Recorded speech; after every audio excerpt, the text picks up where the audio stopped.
Yeah, so that's what I suspect as well, that many people have signed up that whole list of the series, right?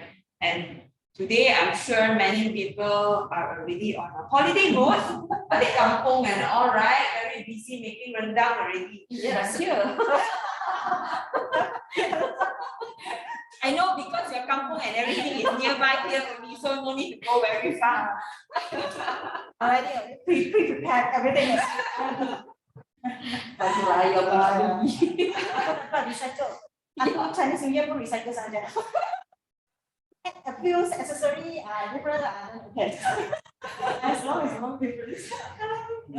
Okay, all right. So a very good morning. I see some who just joined us. Thank you for joining this session. I'm not sure, is this the last one of the series? Can't remember, Yeah, because exactly, they did some swapping. It wasn't supposed to be the last. I think now it's the last one for the series. I think next month will be the research block. Yeah, the research series, right? Okay, great. So I hope that I will be able to captivate your attention, okay, and not think about any lemang or rendang or hari raya, baju raya or whatever for 4 hours, okay, and then after that will be, well, party time because it's also TGIF already, right?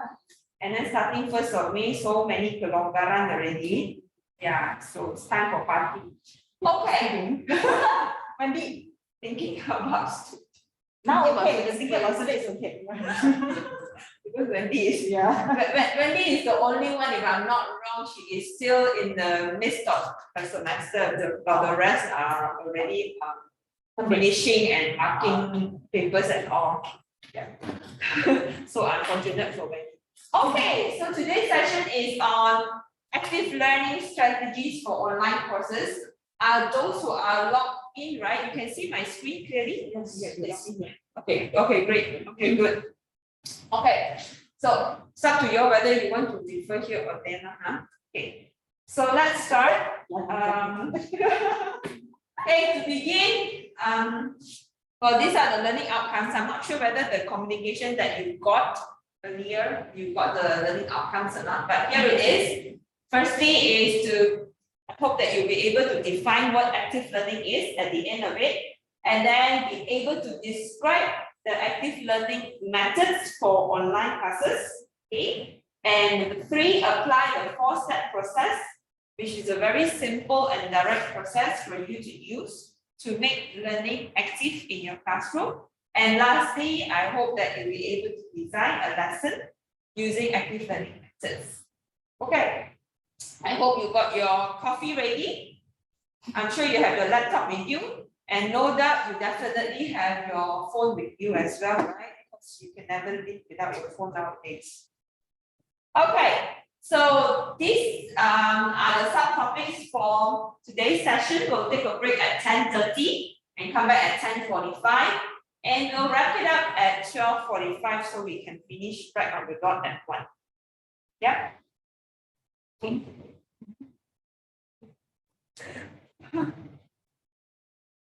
Yeah, we're going to use the phone today, so it will be great that if you have a phone, and we're going to use it right now. Right, so if you could please scan the QR code here, but I'll also put the link into the chat if you want to go directly from your laptop. Okay, so please go to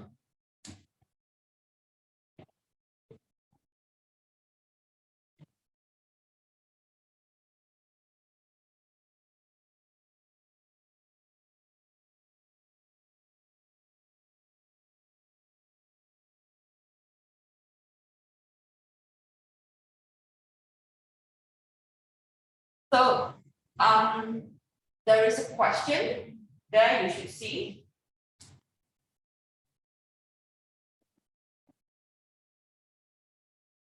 Okay, what are the most common challenges in your synchronous online classes? So there are 8 there that I've listed, and I'd like you to rank the following in the order of frequency, with 1 being the most common.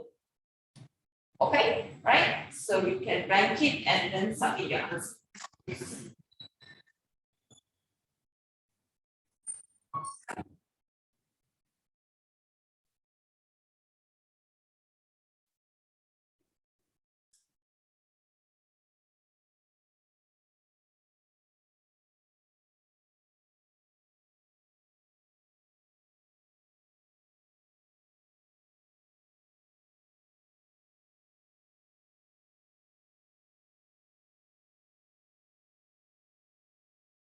We have 2 responses.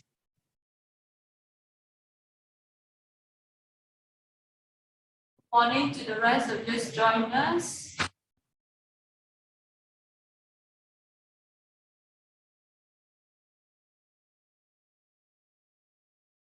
Okay, responses.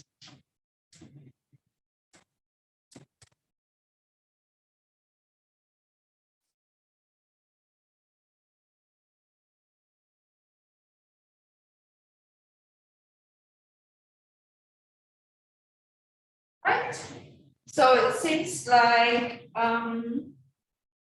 students not providing responses is highest. Let me share the screen there so that the rest can see. Okay, so students not providing response when asked questions seems to be the most common one. Followed by students having internet connectivity issues. This is like our national problem. Students not understanding the content taught, okay. Students not completing assigned tasks. Then students not knowing how to go about their assignment. And then students absent from synchronous online classes. And students being bored in class. Students not having a device, not so common for you. Okay, all right. Okay. Now let's look at the next one. So we know here students not providing a response when asked questions, yeah? It's the most common. And then we'll see afterwards why is it so. Now, next question that should pop up in your screen is, what is your greatest nightmare in online teaching? You know, you had 2 years of teaching online. So what is the greatest nightmare in this whole 2 years experience? Actually, it took more than 2 years, yeah. You can type in your response there.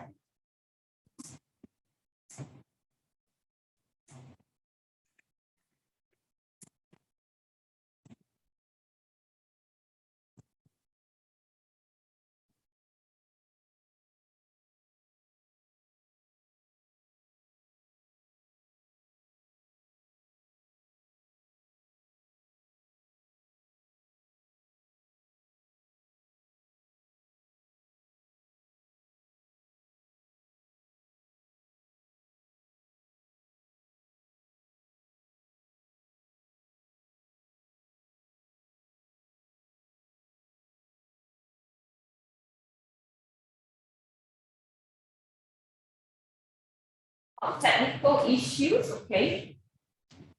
Showing something that should not be shown. Okay, I don't know what is it, but it must be rather awkward, I believe. Students not answering questions, yeah, which is something that we mentioned earlier. Students' expectation that we are online 24/7 now, very true. I must say that, and a lot of them are like night owls, yeah. Daytime they don't do their work, but midnight onwards they started to do their work. They turn on open learning and they start doing. They have problem and start asking you questions at 12 o'clock. Yeah. But I think for this we need to set an expectation for the students. One of the things that we can do is to tell the students from the very beginning, the first day of the class, to set the limitation as to when you're available and that you will respond. If they want to send messages at night, please do not expect the lecturers, responding at that middle of the night. Everybody needs to sleep and everybody needs to have a life. Yeah, so we got to kind of like tell the students that so that we set the limitations. I think it's also good because this is something for them to also realize that when they grow up, usually that they are not that small anymore. When they go out to work, I mean, that's the reality. You don't go texting your clients and customers in the middle of the night expecting them to answer you, right? So, yeah. Laptop hangs, yes, especially when you are using many apps at the same time, that could be a problem quite often, yeah. Not sure if students are present on the other side of the screen or if they're listening or not, okay? That means not sure whether they are attentive or not, so that's also quite similar to one of the things that we mentioned just now. Forgot to turn on live or giving lecture and yes, this is something very common that we are, have been experiencing, even though we have been doing it so often, yeah. Talking to the wall without hearing any echo, similar to some of that was mentioned, not sure whether students are there. Suddenly, I'm not connected, due to internet connectivity issues. Students log in the online class for attendance, but not responding to Q&A. Class interactive sessions which I do, they are not physically. So yeah, many of them are there, just the name, but then the body, the soul, everything is missing. Okay. Sorry, Miss, can you repeat your question by internet? Okay, this happens many times, yeah. And some of my colleagues say that for some students, not sure whether is it internet lag or what is it, but repeat 100 times or so still cannot get in, yeah. So I think for some of these students, it could really be for some students the connectivity issue because of the area they are in. So it's good to have the session recorded, or if not, then get the students to write to you email and then you respond to email, or if it's possible, do a physical consultation. Yeah, okay. All right, so that's all. Okay, good. Thanks for your feedback. Another challenge that we did also, even that the students are, whether they have connectivity that is very bad, they don't inform you there and there or immediately or prior to so many sessions. After maybe 5 or 6, 7 sessions, then you have assessment, you have quiz, they did it very poorly, then only they tell me, actually I cannot hear what you say in the class or blah, blah, blah. Then only they brought up the issues of connectivity. Yeah, very true. Yes.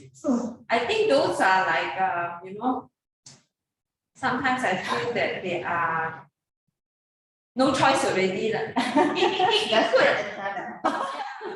could be, or it could be that they are embarrassed to, I'm not sure, because there are also some students who feel that they are not, compared to their friends, they don't have the best handphone, not the best laptop, not the best telco subscription or whatever, that is why they are embarrassed to tell. But I think if you have online session, have it recorded. So let's say there are students who are like that.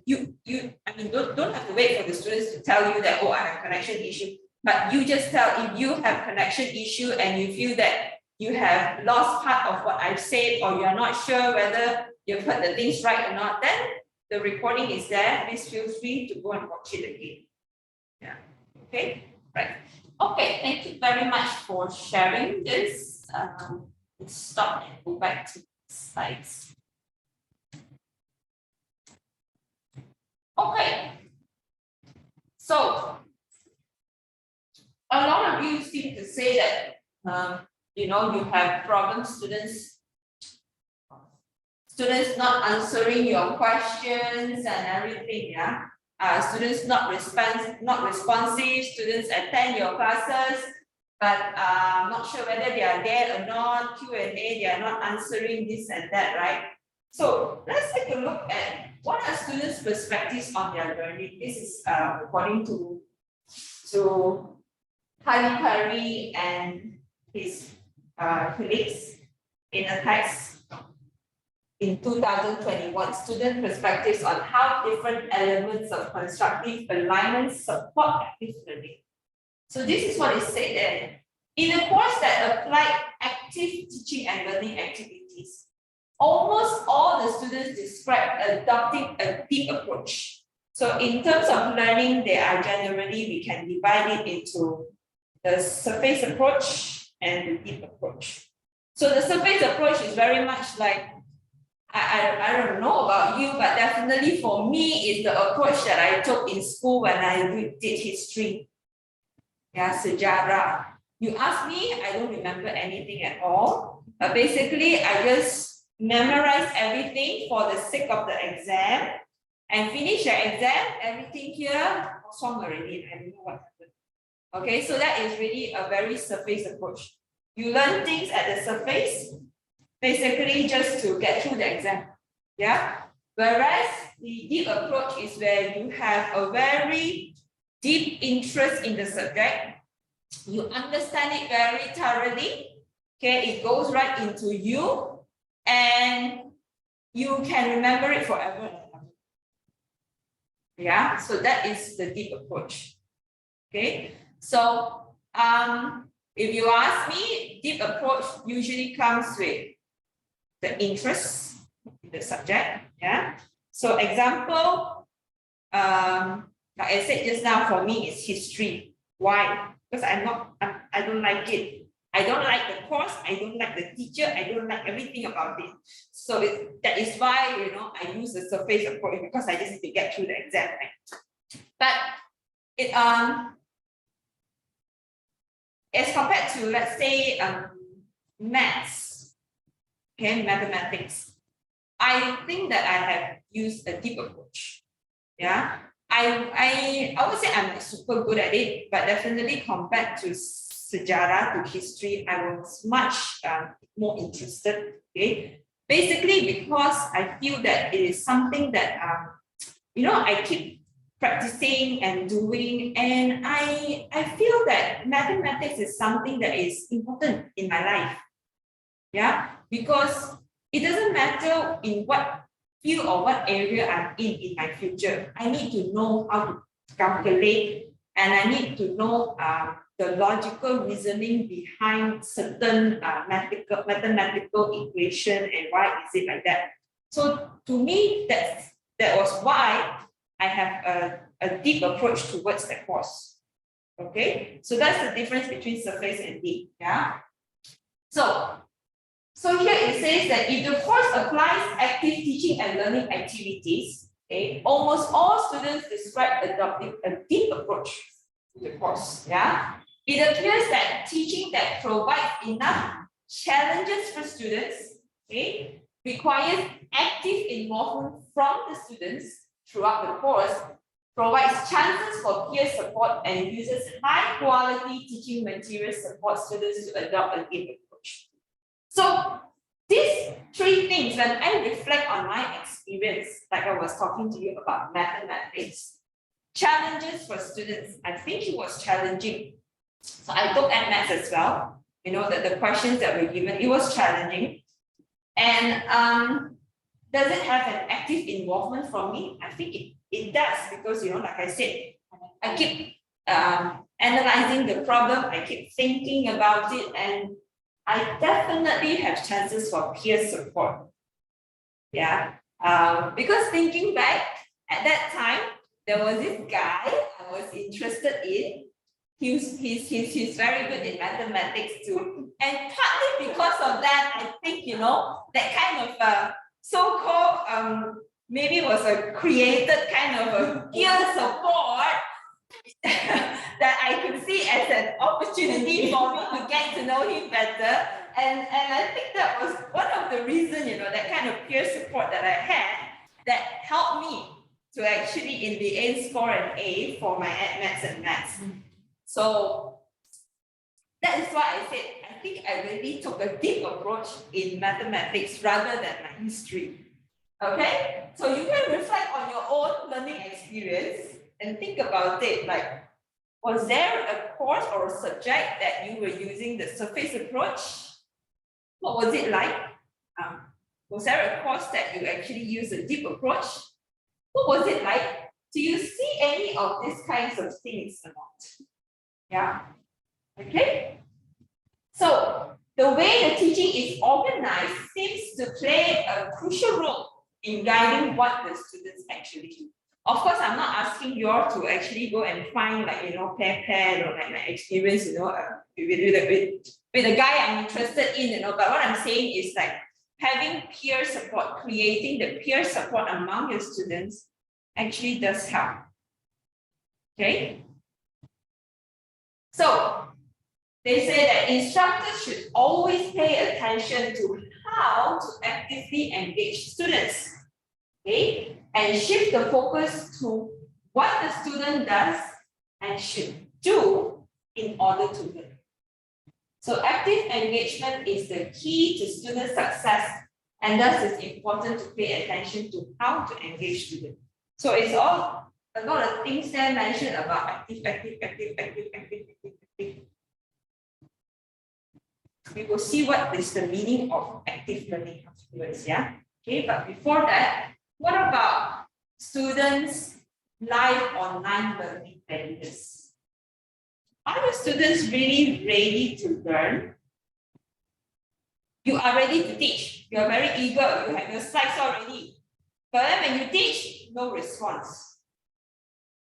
Is it because the students are not ready? Probably. Or is it because they are just not bothered to learn? Whenever we say we want to communicate, right, one person should give and the other person should receive, right? Now, both parties has to be ready in order for that connection to be established. Okay, so if we are ready to deliver, our students must be ready to receive the delivery. If not, then cannot happen. Okay, so what about students' live online learning readiness? Educators can consider various strategies where students receive peer-to-peer support. So again, this is another study here by another group of people. It is saying about peer support. Yeah, creating communities, encouraging teamwork, and using existing social networking tools to promote students' collaborative learning. So it's a lot about having a few people in the team to be ready to learn together.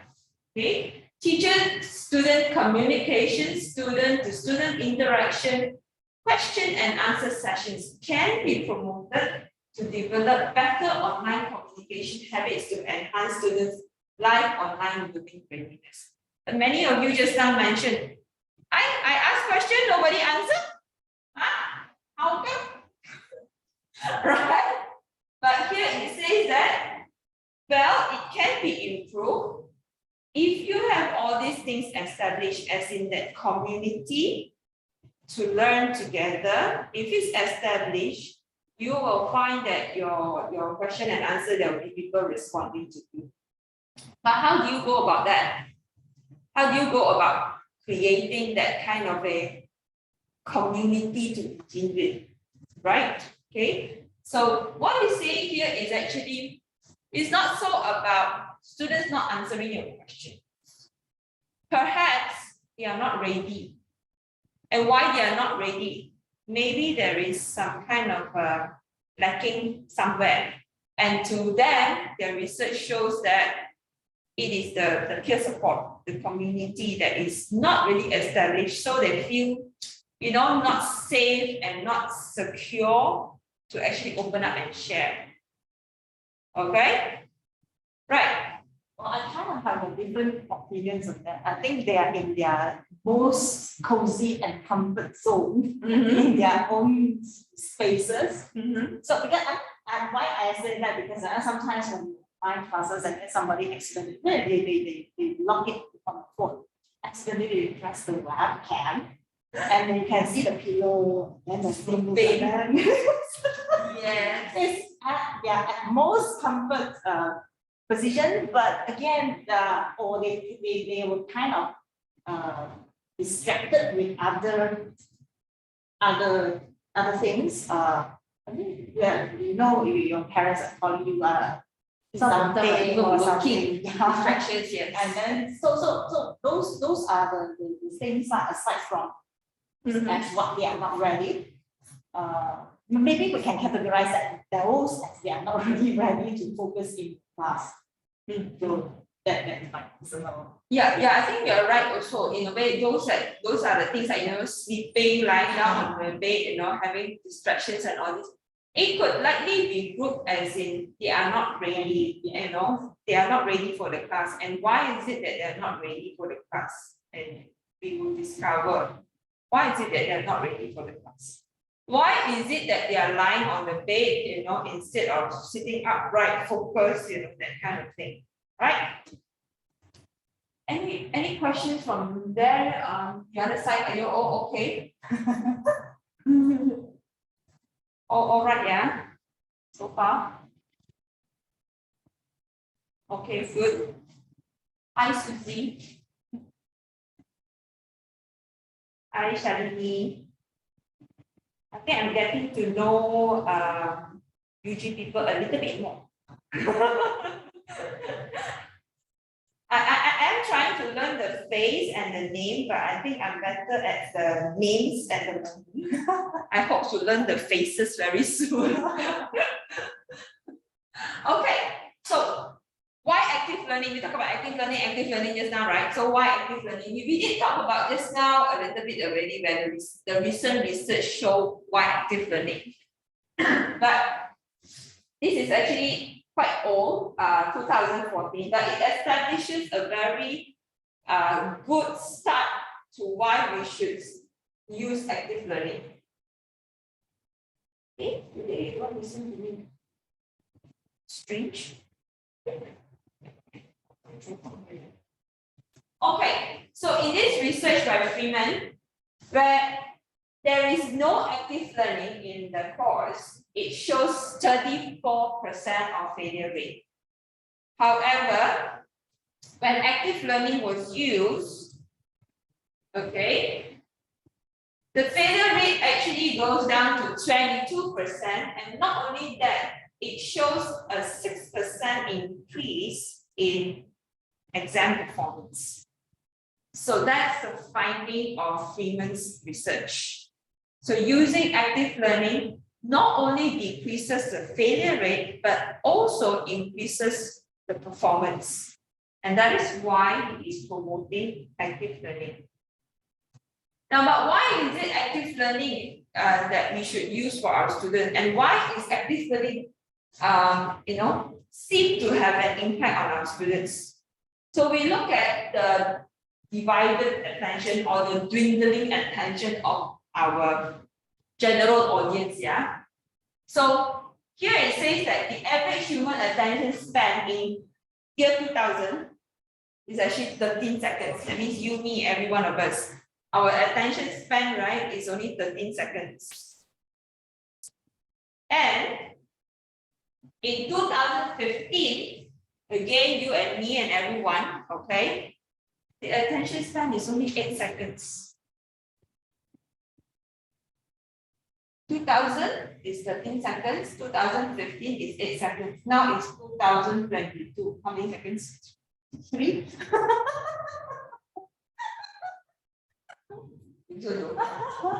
I wonder. Now, if you look at this, yeah, 8 seconds is actually somewhat like a goldfish attention span. You know goldfish, right? They can stay in that bowl, yeah, forever and ever, Can you imagine staying in that bowl forever and ever? So I guess they can stay in that bowl forever and ever because their attention span is 9 seconds. From one end, they swim to the other end, they turn around.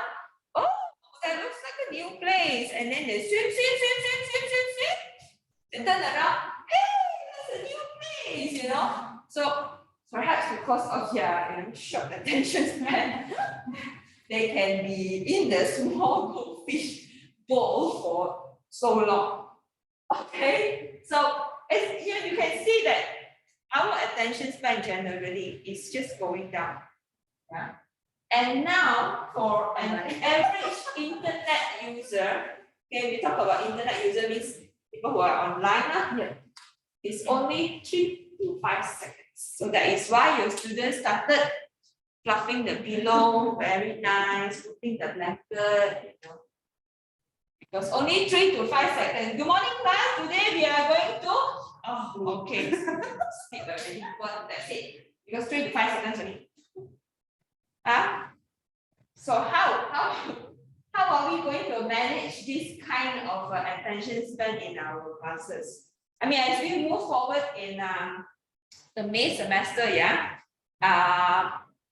are receiving students back physically, but some of us are still teaching some parts of the course online. So whether be it you are teaching them physically or online, I think this is still very valid.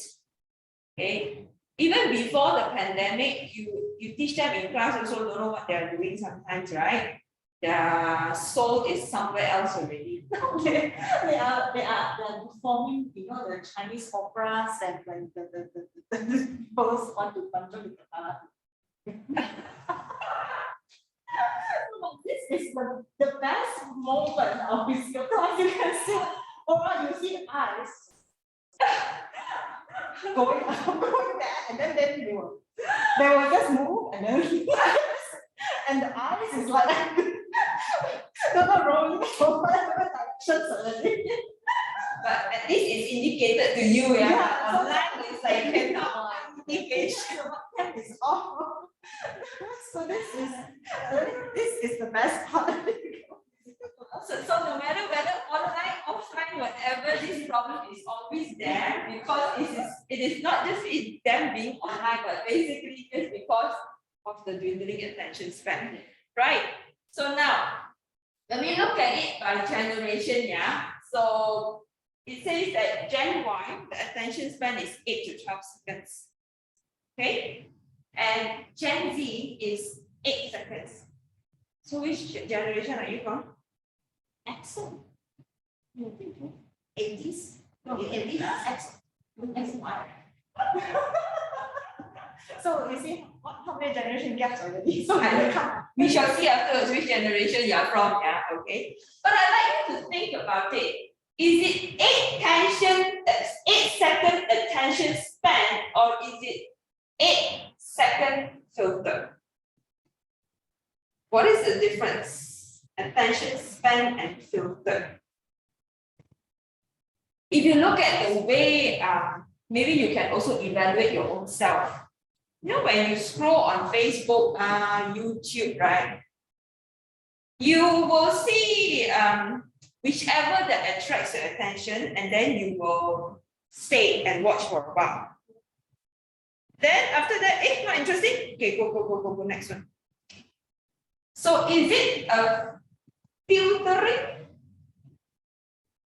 skill that we are having to see what is interesting or what is relevant to us? skimming. Yeah, for a teacher who is teaching English, you say skimming, yes. Yeah. So sometimes I wonder, is it that this generation is getting more and more like, I want to know what I want to know, so I will only learn what I want to know. What I see not interesting and I don't want to know, I don't want to care. I'm not going to listen if it's not relevant to me. Okay, so that is actually filtering. So if you think about it, does your student have 8-second attention span or is it 8-second filter? Even on your own personal experience, do you think is it your attention span that is limited or is it your filtering? Which one?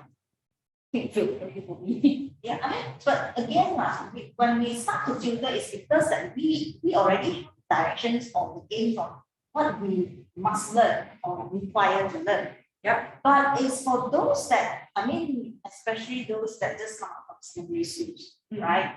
And I'm sure they themselves also not sure what they want to be in the future. So maybe I know this course is because I have opinions or I have the opportunities or I met the criteria and I choose it. That will be the places that all these troubles comes up. So whether you will have some that they spend because they know that this is important to know. and especially the nature of the course. If they are practicing filtering, then I think I'm worried about my future. It's not my future. I'm worried about my future. I have nurses that only filter one patient that I want to take care of, then I will die. I think you're quite right about that when you say that, when they are not sure what they want, so they cannot apply the filtering yet. So, as an educator, what do we need to do then is to actually highlight to them. I'm teaching you this topic now. Why is this topic important? You have to establish the importance, the relevance of this thing, so that they can see that it's really important. I must learn this one. Then they will not have that. I don't know what to learn. Maybe I think it's not important, so I just don't learn that kind of thing. Because like you said, yes, it's true. They might not know what they need and what they not need. Yeah, because they are at this level where their knowledge is not enough to filter. Okay, right? But if you establish for them the rationale of them learning this, then they will understand that I need to learn. Okay. Any comments from the other side? You okay there?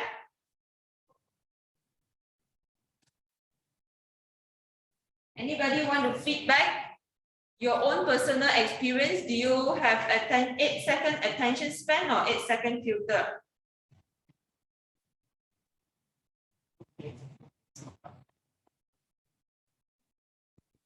Okay, so far. Okay.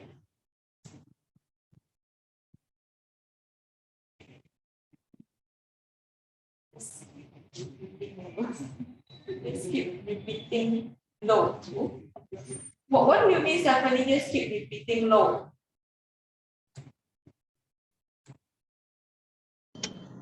You're saying the attention span is so low, so they keep asking you, then you have to keep repeating. Keep repeating because of their attention span is low. So we keep on we have to nagging and nagging again in the class. Become nagging. It's true. Until I feel like my son is like 20 and a bit. My son's so old. Oh dear, so we shall see how not to act so much. Okay, so like I said to you just now, what generation are you? I said you find out on your own where are you and where are your students. Okay, so where are our students now? Which generation? Alpha. Not yet, generation alpha, my kids. So if generation alpha means they are 1 year old to 9 year old now. So Gen Z is 10 to 27. So generally our students are Gen Z. Okay, but if you look at the table here, you can identify yourself where you are. Okay, you don't have to tell me. Okay, but if you see if your students are here, and if you are here, then you see that there's a big gap, right? Yeah, it's a big gap. So the bigger the gap, what happens? The understanding is not there. Or their what do you call that? The communication. Yeah, then we have this thing like communication gap. Okay, so the longer we stay in this profession, you will find that the gap become bigger. Yeah, correct? So what do? How to narrow the gap? Keep yourself young. I mean, it's true because you really need to go and kind of explore what they are interested in. Yes, that's right. That, sometimes when I burst out something, then they started to laugh because they didn't expect me to know all those, the TikTok trends and things. Then I said, what do you think? I'm still young. It's true actually. So you really need to get to know your students. You know, not just like go into the class, teach them the content, and then that's it. You need to get to know them. We just now remember we mentioned about building that community. How do you build that community if you don't know who are your community members? So you need to get to know your students who are there, yeah, and understand that. So you can read further about these different generations and how they are and so on. I think I left there's a link there for you if you want to refer to it. Okay. It's rather interesting if you study the generations. And if you notice, right, there is this overlapping which I believe many of you are in. What is it already? The Xennials. If you look at Xennials, right, the years for the Xennials are overlapping with this Generation X and Millennials. The years are overlapping. So Xennials are very special. Yeah. Okay. I'm just guessing, yeah, that many of you are probably from Xennials, though I don't really know many of you. Okay. So why are they so special, Xennials? Transition? Yeah, it's the transition period. Okay. So Xennials are the ones who grew up with the internet, you know, when you dial, you know, that kind of dialing. And then when you are online, then Cannot use. yeah, you cannot use the telephone. So I remember my grandmother, you know, telling me, then I have to disconnect. Yeah, you grow up with what? ICQ. Is it ICQ? ICQ, right? But I don't know, I'm not so. Is it called ICQ? I'm a Xennial.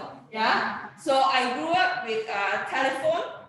That one, you know, the dial one us 1, 2, 7, 9. You know that phone that you need to turn. Yeah. I see. Yeah, 800 does that. I see. 800 you are from my same generation, yeah. Okay, so those are Xennials. Yeah, but yet when we go to university, we started using computers a lot, yeah. And then when we come out to work, we adapted to using smartphones and so on. And we have not much of a problem adapting to all these changes. Okay, so we lived through that transition and we are no problem with this thing. So those are the Xennials. So that's why Xennials are very special group, as you can see, you know, the rest are all not overlapping except for Xennials. That's the one that is in between. So count yourself very lucky if you are a Xennial. Okay? Right.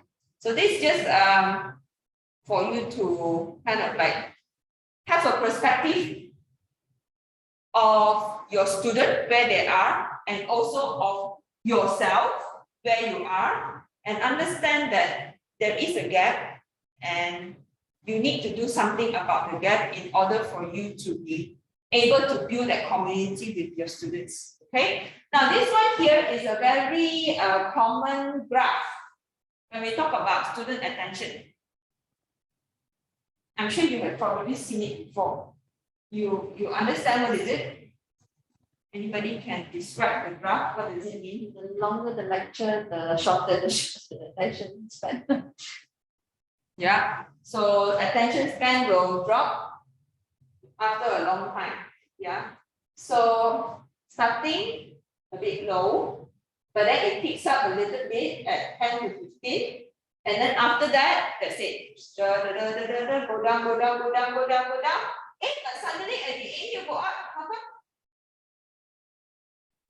10 minutes. How come go up? Because they have those off, have enough sleep ahead. Okay. And look around, somebody realized that I fall asleep or what? Yeah. So some say class 8. Yeah, that's right. Class 8 or break time. Suddenly they're awake already, break time. Okay, break time. Suddenly they know. Okay, the attention is there again. Okay, so this is a very typical graph to show that the longer you talk, the faster your students' attention will go down. Okay, if they sit there longer and listen to you, they will fall asleep. That's it. But Wilson and Korn, they do not support that graph. Okay, they say that no, attention drops after 10 to 15 minutes. No, it's not true. Okay, why is it not true? He says that student attention does vary throughout a lecture, but there are more important variables than just a time dependency. So it's not just time and student attention. There are many other things also that is involved. Yeah. So what is it that is involved?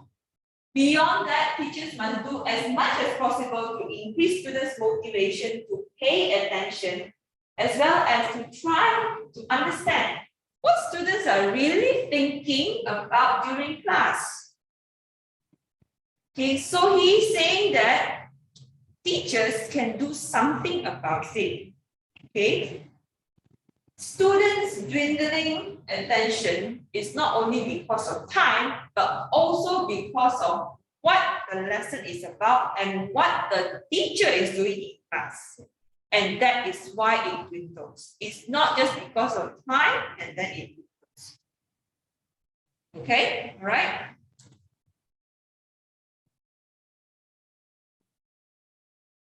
So now, after listening to all these things, the literature and all, right, what does active learning mean to you? You can type it in the chat box. What does it mean to you?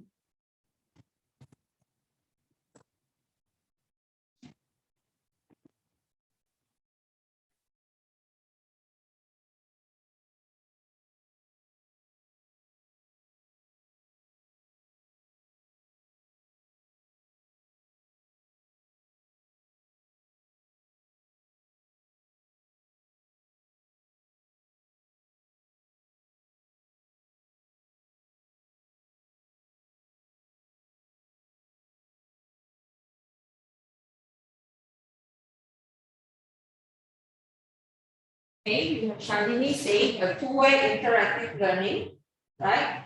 Wendy saying both educators and learners are active, right? Rina says active interaction using games and etc. G says verbal communication in active way. Erhanida says learning actively to engage students' attention.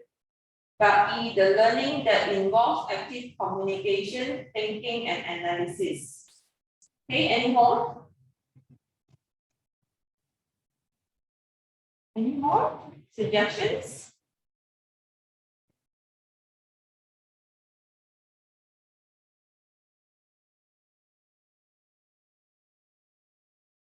So how do we make learning actively to engage students' attention?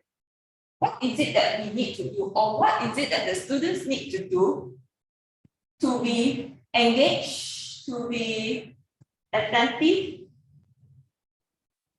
What is it? What is the key?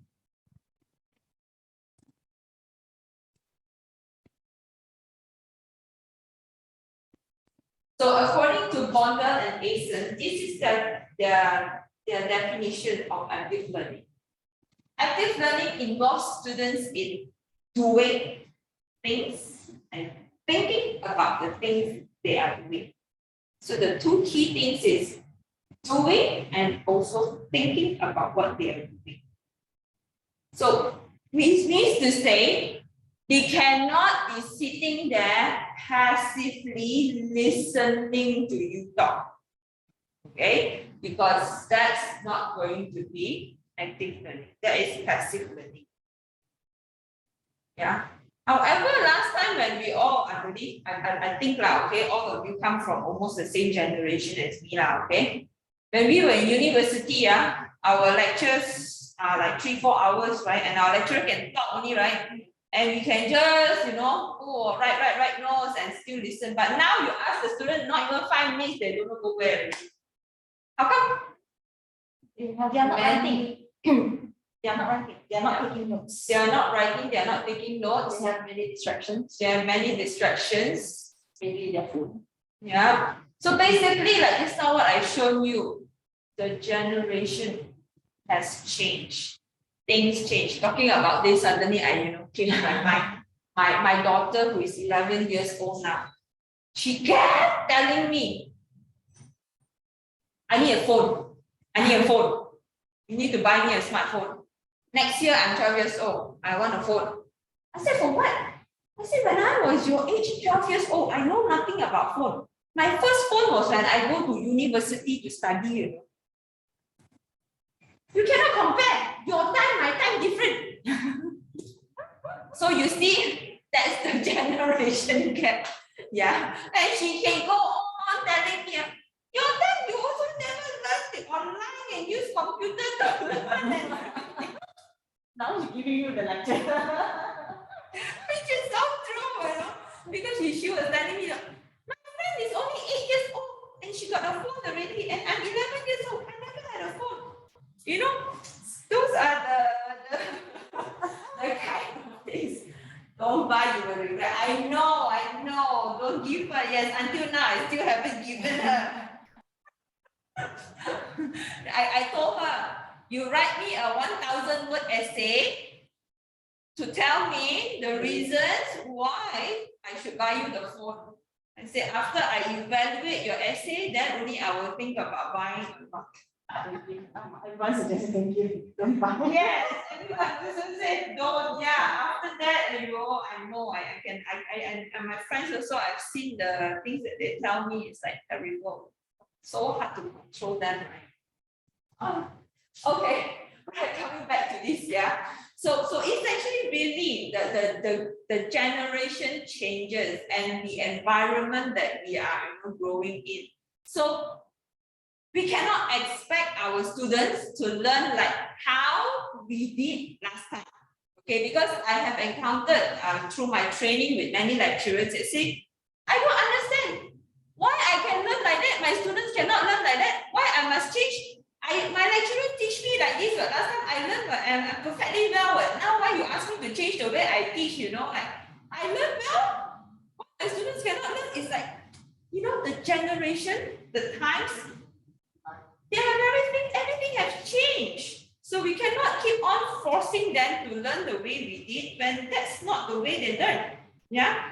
So we just have to change to, it's not that we are giving in to them, but we just have to understand that's not the way they are able to learn. So if we keep forcing it, it's not going to happen. Okay. So it's due to all these changes that is why now we have to adopt active learning. We have to make sure that our students are doing things and thinking about the things that they are doing, then they will learn. That way, if they are doing things and thinking about what they are doing, they won't be lying down on the bed sleeping. They won't be distracted with their phones, with the people around them, or whatever other games that is online at the same time. Because they are concentrating on the thing that you ask them to do. Okay? So students that are engaged in more activities than just listening, okay, they are involved in the dialogue, debate, writing, or problem solving, as well as higher order thinking, like some you mentioned just now, analysis, synthesis, evaluation, and creating. So you need to give the students more things than just listening to you talk. Yeah. So this time we talk about synthesis and all these things. I'm sure it brings you to this pyramid here. You're very familiar with this pyramid, right? Yeah, I'm sure you're very familiar with it. It's in your bones already now. Yeah. Okay. So if you look at this, where is the higher order and where is the lower order? Creating is the highest. Creating is the highest, yeah, that's right. So remembering is the lowest, yeah. So from here it goes up. So generally, we always like to focus on the top 3 or at least the top 4. Yeah, but does that mean that we throw away these 2 at the bottom? That is the foundation. No, yeah, we still got to do these 2, then only we can achieve the rest, yeah. Okay, it doesn't mean that we throw away these 2. So you will notice that at the beginning of the semester, your course, you usually focus more on these 2. But towards the end of the course, this is where it is. And usually your summative, as in your final exam, is focusing here. Whereas your formative assessment can be a little bit like in the middle. Okay, or your earlier class test can be lower a little bit. Or if you look at your degree program, generally the first year programs, they are generally on the lower, okay? But your year 3 courses are mostly on the higher. Yeah, okay? I think like with the diploma course, I feel that basically my students also, they're having their challenges because they tend to get those habits of learning when they harbor or cultivate during their secondary schools. They kind of like having difficulty to adopt to our higher learning levels method. Because during our continuous assessment evaluation, right? So students, she was performing very well, as you said, when we're analyzing the remembering and the understanding, it's really quite well, but until we implemented the applying or kind of analytic based, scenario based things for them to do their actions, she's kind of slumped. And I think she was shocked. I think she also was kind of disappointed. So I kind of interviewed her and asked her, how do you actually study? And I went to it. So she said, memorize. So I told her that you can't use that concept or that type of learning methods to study what you're studying now. You can't say it. You're right, because in schools, I must say that I do see some changes in the way some teachers teach in school now. But generally, they are still very spoon-fed because they always have a syllabus to cover, and then the exam, and then they have their so-called KPI of how many A's that they must have in the class, for UPSR or SPM and all these things. That is why they have trained the students in that way to memorize, to spoon-feed the students. So that is why they are always lacking in that part. And when they come to university, they will have this like a little bit of culture shock of the way things are done. So I usually face this, especially when I'm teaching foundation students. So what I do is, my very first class, I already told them that my teaching style is going to be different. Okay, and why is it different? And why I teach in that way. So they understand.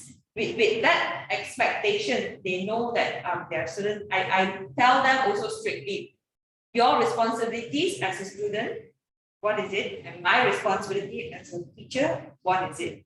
So they clearly understand that, okay, this is what they need to do. But of course, it's not like, oh, I tell them one time, then they know what to do already. Yeah, this is like what some of you said, just repeatedly over the semester, the few weeks over the semester, you have to keep on enforcing all these things. But I mean, you cannot expect them to just like, with one lecture like that, they change. Because how many years? More than 12 years, they were already, being taught in that way, in that system. And then now you want to change. Of course, you also need to give them time. But I always tell my foundation students, why I'm doing this to you is so that you know this is what is expected of you when you do your degree.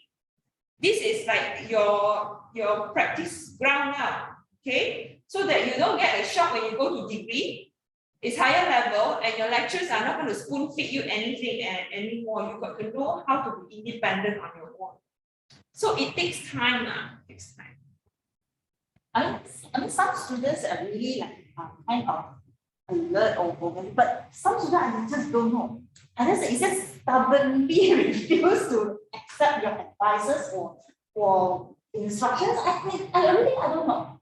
I can't because until today, I mean, we've been as a nagging for 6 months already. They are still like, some is still like expressless and looking at you. And then when you ask, are you really interested in this field, in this course? Then they tell you this.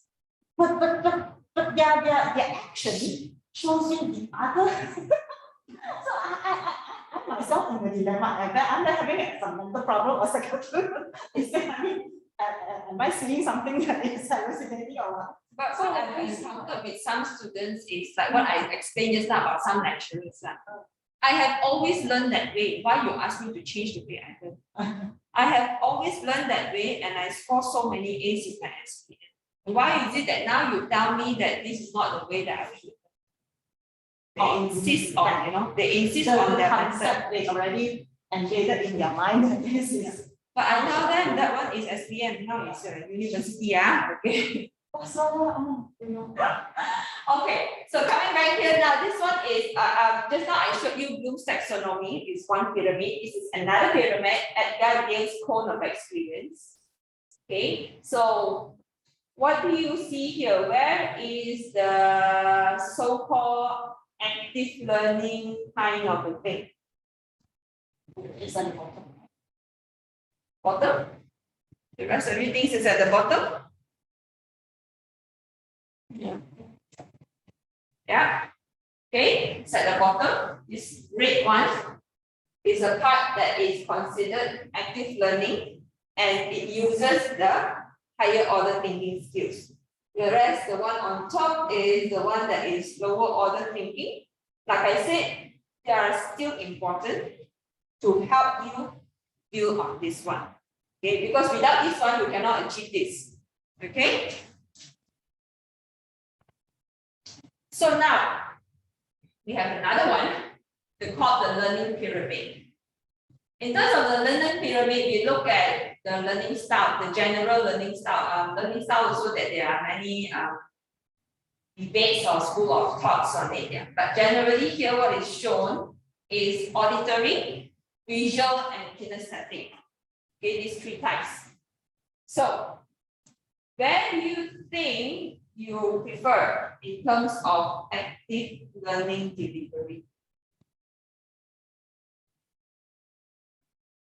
Is it auditory, visual, or kinesthetic? Where is it that active learning should be or usually is? I would say it's like a combination, right? It's like a bowl of salad. We should have all the. Because as we know that students learning, their learning styles will be some like they are drawn for visual. In fact, they learn better with visual. Some learn better in kinesthetic. So we still kind of have a salad bowl in our Yeah. In terms of the materials that we present to the students, it should be like we said, a salad bowl of that appeals to the auditory learners, the visual learners, and the kinesthetic learners. But in terms of just now, remember the Asian and local, in terms of active learning, right? The doing and thinking about what they are doing. Which part is it? That is usually is the kinesthetic part. Okay, all right, it's the kinesthetic part here. So this is where that you can see that they are actually discussing, they are practicing what they are doing, and they are also doing peer teaching. Whereas these all, they are not exactly very active. Yeah, okay. In terms of learning and all these things, there's always pyramid. Yeah, so many pyramids. So, so now let's look at the Bloom's taxonomy and this learning pyramid. What kind of relationship do you see? What kind of relationship do you see between these two pyramids?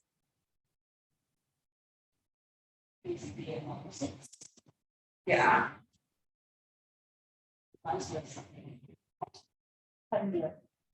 Yeah, that's right. It's an inverse correlation. Yeah, it's an inverse correlation. So this is the learning pyramid, and this is the Bloom's taxonomy. Okay, it's an inverse relationship.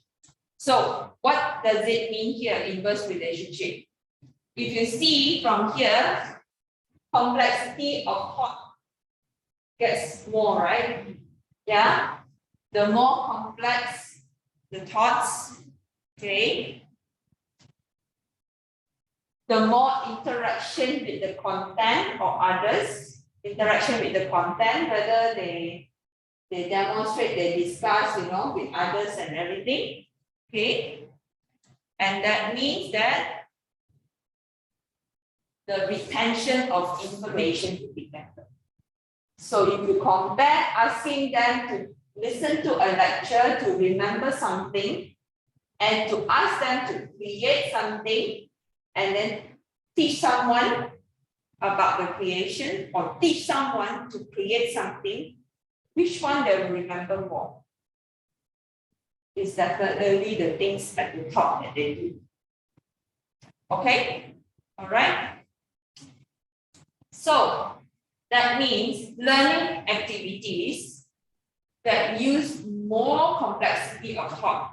That means challenges them to analyze, evaluate, and create something. Force greater interaction with content and or others. Force interaction means to say that they need to read, they need to find YouTube videos, they need to have good discussion with the others and all. It will generally result in greater retention of course material. So instead of just us keep on telling them,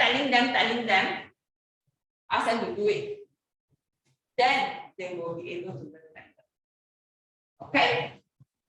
So far, all right? And follow? Yeah? Okay, so the important thing is to get them involved and engaged. And what does that mean? Get them involved, get them engaged means is to get them to think about the subject, get them to do something realistic with the subject if possible, something that is related to their real world, some kind of simulation. I'm sure nursing got a lot of simulation, right? Get them to work with others if possible. For language courses, plenty of group work opportunities. And of course, for other courses also, you have many opportunities for projects. And get them to reflect upon what they did and maybe then share with others what they have learned. Okay, I think we do pretty well in the first three a lot of times, but often we forget about getting them to reflect on what they learned. Okay, it's important to get them to reflect what they learned and share with the others what they have learned. Okay, because from that, they will realize that, oh, I know this, and oh, actually, I'm still not quite sure about this. We need to find out more. Yeah, okay? Another thing I also realized on this Gen Z students, they how to say they kind of well, the height for them is very, you know, the ayahuasca. So if they are weak in certain things, they are kind of like high. They don't like to show. So sometimes when you ask Q&A, you ask some questions or you think, what do you think? What's answers? You sit there, look here and there, quiet. Now, if the answers also very soft, or else that if they some very, you know, very bold one, you say, they just say, I don't know. Oh, the next question I'll ask, so what you should do if you know? I'm not sure, is it? Probably is the like I said, it's not the community. You know, if that community is built in a way that they feel secure and safe, to know that we are all here to learn. I make mistake, you make mistake. You need to learn. That's why, you know, this is the safe place to make mistake, to say silly things and foolish things, than to go out and do it. So one thing that we can do as an educator is to establish that, you know, tell them I mean, we face this a lot in language classes where they are afraid to speak, you know. So we always tell them, here is the place for you to practice. If you don't open your mouth and speak, outside you can do it, you think? You know, you will have even more fear of people laughing at you. You better say here, laugh, you know, everybody is here, we are all here to learn. I laugh at you, you laugh at me, you know, that kind of thing. We just have fun, but we are here to learn, you know, and you laugh here, you learn, and then at least outside, you don't look foolish, okay? So maybe you got to set up that safe space, that community. That way there will be more like, you know, be braver to speak up. Start with, I would say start with small groups, then open class straight away. I mean, yes, they do have their own, like, their peers, like their own, they read on their own study group. But it's true, but I mean, when we come to class, I mean, we are now having physical class. So, I mean, you are in a group, and they are in the same group. So I told them, when our lecturers are communicating on CIs, we won't tell these students names and all those. I will say group so and so. How's it going? You all are representing the group. Now again, but again, as I said, maybe they have subgroups, although so that this group maybe they feel we don't want the other competitive group to like kind of look down on them also. Yeah. So possible is that, but again, we are still kind of fixing this problem because earlier days they were online and we don't have this physical interaction very much. Even for them, the group, the peers that knowing each other, I think we still need some time for them to. Yeah. There could be many factors to it. It could be their background, their upbringing, you know, that causes this kind of feeling, or in school where the teachers are, you know, very the kind of like reprimand every time you say something wrong, or friends laughing at them, you know, that kind of thing. All these like build up that they feel a bit shy to share. It's true. Okay, so how do we get students thinking about the subject? How do we get students doing something realistic with the subject? How do we get students working with others in learning the subject? How do we get students reflecting on what they have done with the subject? And how do we get students sharing and discussing ideas and results with other students? This is what we need to think about when we design our lessons. Okay, so it's not just about designing the slides, delivering the content, but more to this set of questions here that we need to constantly think about when we want to design our lessons. Okay, do you have any answers for this?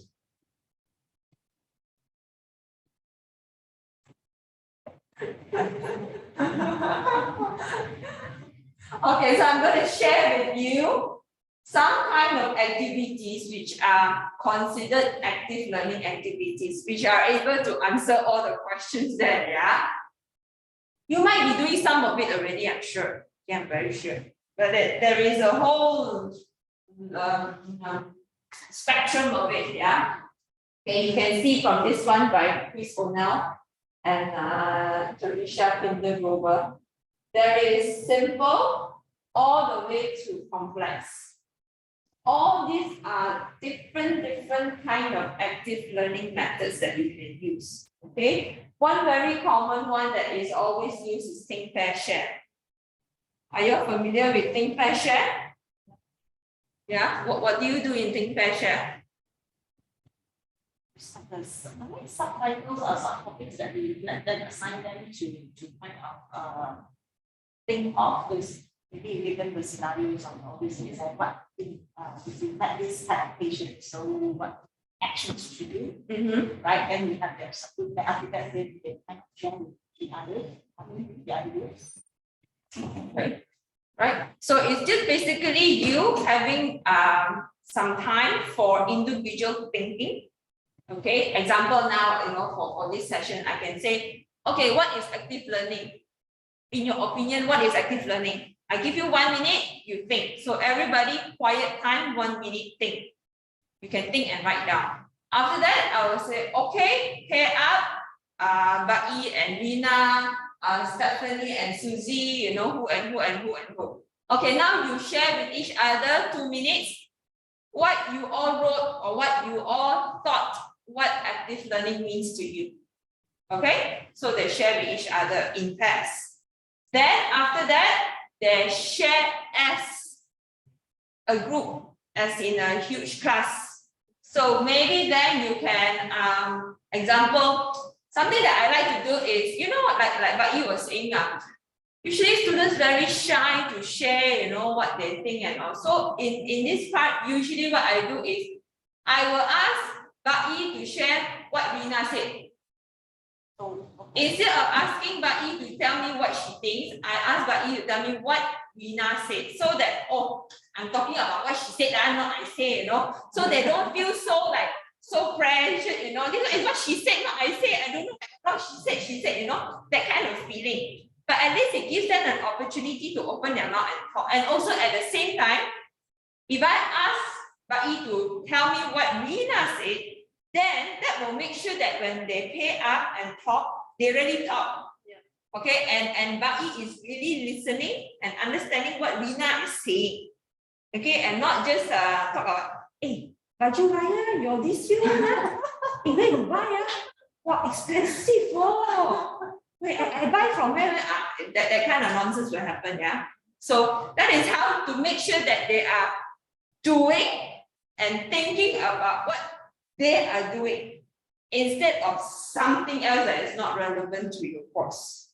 Okay, so this is a very simple, very common way of using active learning in your classroom.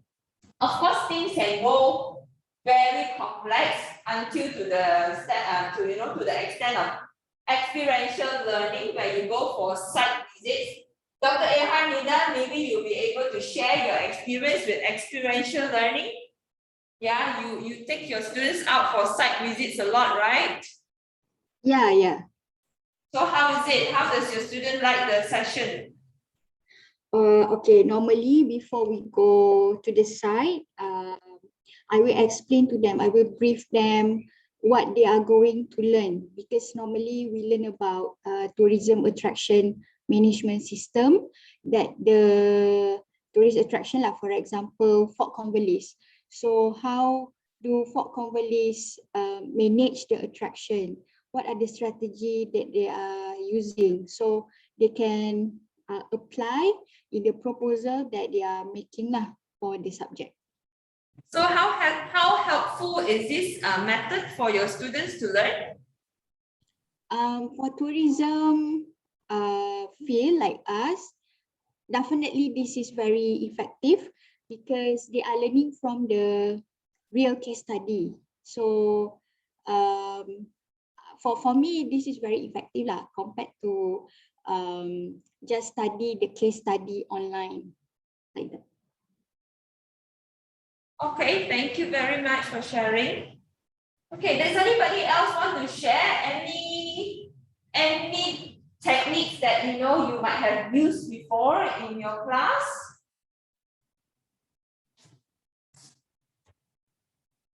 You can just turn on your mic to share.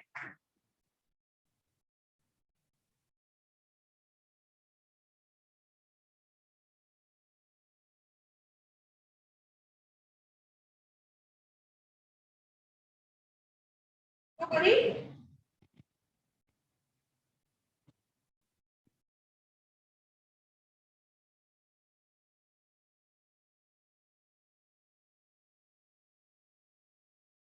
Really? Nobody used anything before?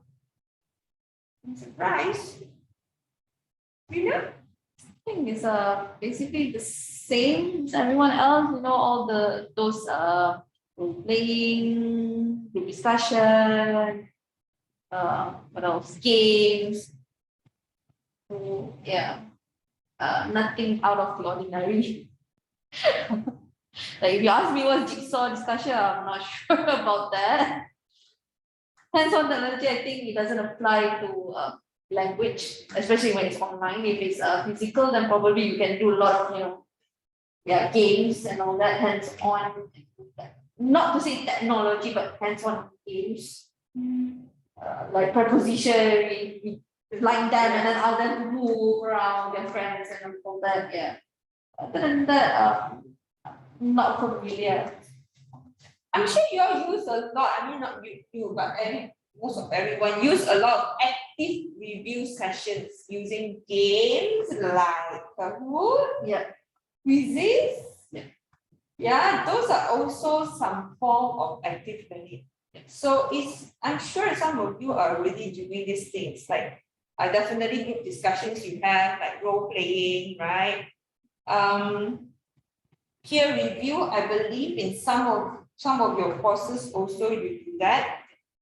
Okay, forum theater, maybe like those forums, panel discussion, maybe for some courses, you do that. Jigsaw discussion we will do in a while. Oh, okay. Okay, so you will experience what exactly it is. Pause for reflection. This is something that is very simple to do, but I think a lot of times we forget because we are so excited in delivering our content. Okay, and then you say during a Q&A session, no question. You ask question, nobody answer. Actually, a lot of time is because student got no chance to process, no time to process and to digest what you are saying, and you ask any question. No question? No question, I go on. They are still thinking, they are still processing. So a suggestion is give them time to think. Now you see, we are all experts in the content because we have been teaching it year in, year out, for so many years already. But for your students, right, they are seeing the content for the first time in their life. Okay, for the first time in their life, they are looking at it. So definitely they need some time to digest and to think. What is it that you're talking about? And what is it that I know? What is it that I don't know? Then only they can form a question. Okay, so it's good to even practice pause for reflection. You teach about 5 minutes, okay, pause for reflection, ask them to take out their notepad. Now you write down what you learned from what I said just now. I'm not going to look at your notes, I don't want to look at your notes. You write down what you remember or what you understand. Okay, your own notes, what you understand. So this is also something that you can combine with Think, Pair, Share. You pause them for reflection, write down what you have learned. After that, ask them to pair up, compare. I learned about this, I learned about it. Is it the same or not? Compare. Maybe this one learned that A plus B equals to C, but this one learned A minus B equals to why different one? A plus B equals to C, but you A minus B equals to C. Then that must be a point that they can ask question. Hey, miss, just now I thought you said A plus B equals to C. Why is it that she think that will be then the time they have question to ask you? So that will be probably the share part. Okay, so they can write down their reflection, think what they have learned, share with each other, and then maybe tell them to think about one question to ask. So this will then make your Q&A session alive. So they will be really doing and thinking about what they are doing. Okay, all right. So this is actually a very good list of activities here already for most of you to try out. You do not need to go to the extent, if you have not tried active learning methods before, then you might want to just not do anything complex first. Try with all these small little things here first. Okay, try it a few times, a few different topics and all before you attempt something bigger. Okay, yeah, right. The other one that I really always recommend to all lecturers is the bookend format of lecture. In other words, it's called segmented lecturing. Okay? Like I was saying just now, we used to attend lectures where our lecturer can speak like 3 hours non-stop and we can still be attentive for 3 hours. Nowadays, they cannot. Okay, so what we do is we practice the bookend format. Where, okay, we start with advanced organizing where you talk about, okay, today we're gonna, what you're going to do, your learning outcomes. I always believe that it's very important to have your learning outcomes because they are like the direction.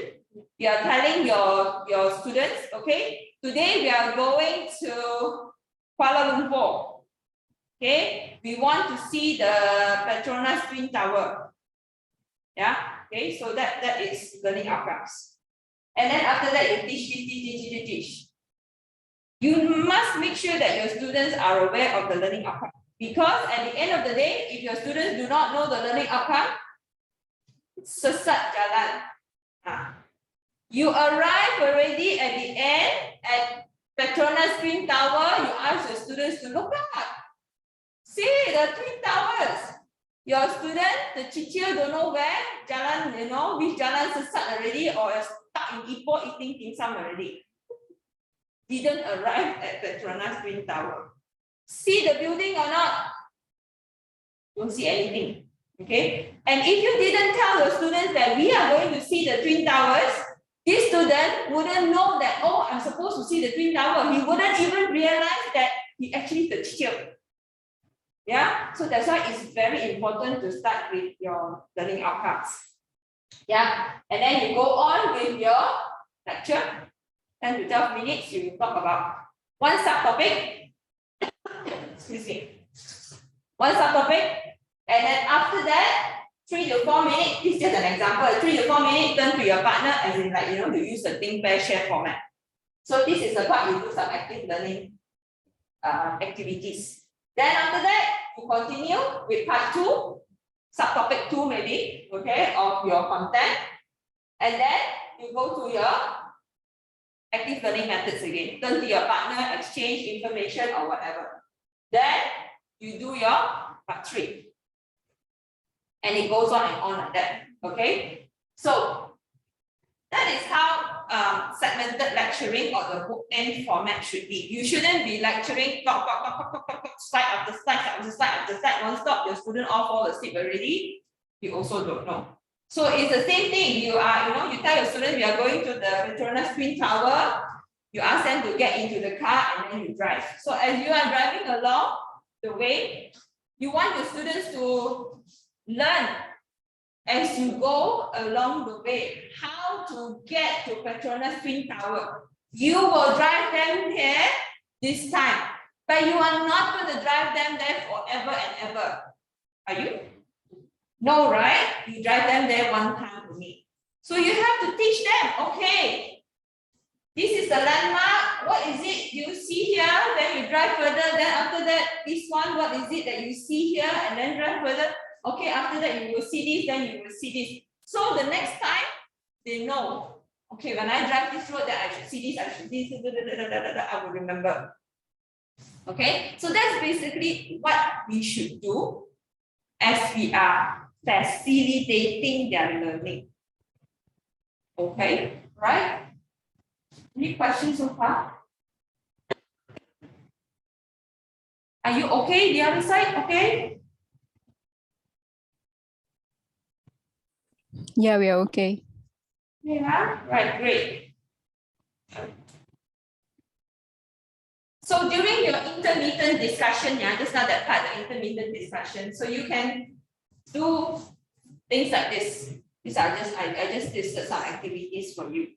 Okay, think, pair, share, note taking pairs, like just now I told you about the note taking pair, sticky note storm where you can go around if it's physical, you can go around the room to stick, like if you have a few a few sections, if you talk about the pros and cons or something, ask them to write a sticky note and then stick and all.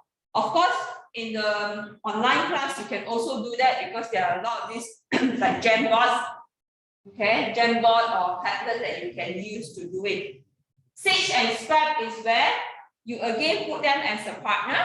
One person is the one repeating or rather explaining what he or she understood from that short segment to the friend, and the friend writes down.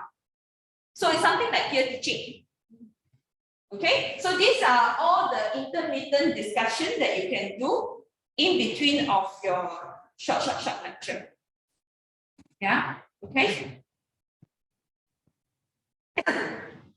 So the key elements here is always remember to give individual thinking time.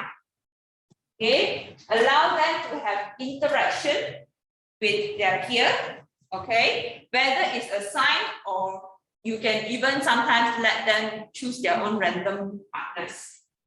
And lastly, have an overall class discussion. So basically, it's like the think, pair, share pattern. If you always keep to the think, pair, share pattern, you are more or less on the path to ensuring that your class is active. Okay? Right, so I'm just going to share with you one thing here before we go for a break. Yeah. This is what I did for my online class. Generally, my classes are all flipped. I think your dates are flipped session, right? The other day you all learned flip, right? Yeah, okay. So you know what is flip classroom. So generally, my classes are all flipped. I will get them to watch a video and then do some questions, okay? And then based on their answers in the questions, I will know what is it that they know that they don't know. Okay, this particular course is English grammar. So English grammar is not something that is new to anybody. Okay, this is for foundation, okay, not new to the students. Every one of us learned English grammar before. How much is it? That's the question, okay? Because until now, I know my colleagues always tell me the students still cannot write properly because the grammar all topsy-turvy. So because of this, to me, it's not something that the students don't know. It's just that the students get confused. So my class, I don't lecture them. I don't tell them, okay, class, today we learn noun. Noun is what? What type of noun? I don't teach them all these things. All these things are all in the pre-class work where it's in a video. And then they have the questions as the activity. So based on the answers that they give me in the questions, I will know what's wrong with them. Okay, so during my class, my synchronous session with them is the time where I talk to them about the problems that I see, the misconceptions that I want to clear with them. Okay, so I like to use quizzes for this. I think now, if I'm not wrong, Kahoot also has this function already. Previously it was quizzes, because quizzes allows me to put in my slides and also the questions at the same time. I don't need to flick here and there. You know, I don't need the PowerPoint then quizzes, PowerPoint quizzes. Everything is just quizzes. I start my class straight away. I give them the code. You join straight away there, and then I just show my quizzes, which is already my slides also there.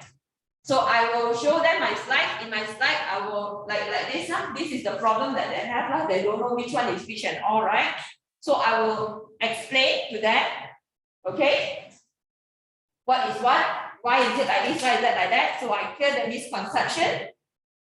And then immediately after that, the next slide is the question. So I don't have to flip here and there. Immediately it's a question. And the students answer my question. And I can see in real time who has answered the question, who has not answered the question. Okay. And then after that, the result. So once they give me the result, the answer, I see the result, and then I will know. Still got so many don't know the correct answer. Still something wrong. Still cannot understand. So I will have to explain again. So if I see like here, okay, mostly got correct already, then I can just move on. So one thing good I like about this one is I don't need to take their attendance or whatever, or know whether they are there or just now some of you said, right? Name there, but then human not there. This one, I will know whether the human is there or not. Because at the end of the class, I will generate the report. I will see which name, answer, nothing, or answer first question, second question, after that, no question answered. Then I will call these people the next time, or I will write to them in an email and say that you disappeared from my class because I don't see you answering any of my questions afterward time. Okay, so to me, it's really easy for me to monitor them. I don't need to have so many different apps or whatever, all together just to make sure that they are there and all. And they can also ask me questions at the same time, things that they don't know at all. All right. So, any questions so far? Looking at you. I always forget. I always look there. Sorry. Any questions over there? No, not yet. Not yet. Okay. I will wait. Okay, so far so good, yeah? All right. So we're gonna take a break now. When we come back from the break, like I said just now, Rina was saying, I don't know what is jigsaw discussion. So we're gonna try this activity. It's an active learning activity, which you can do in the physical classroom and also virtual. Of course, virtual will need a bit more planning. Yeah, but it's not that difficult. And today, I'm also trying it in a hybrid manner. So it'll be exciting. So take a 15 minutes break. It's now 10:40. We'll come back 10:55. And then we will do this activity together, okay?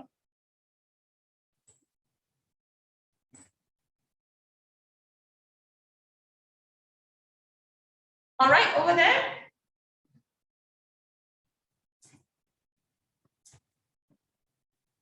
Okay.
Hi everyone, welcome back.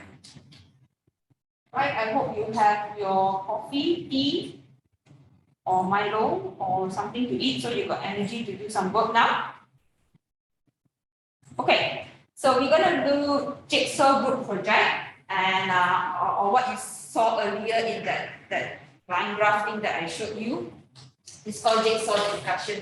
Okay, now this particular one is something that you can do in a physical class and also completely virtual. Yeah, but if you are doing it virtually, then you need to prepare the platform and everything, which I'll be sharing with you how to do it.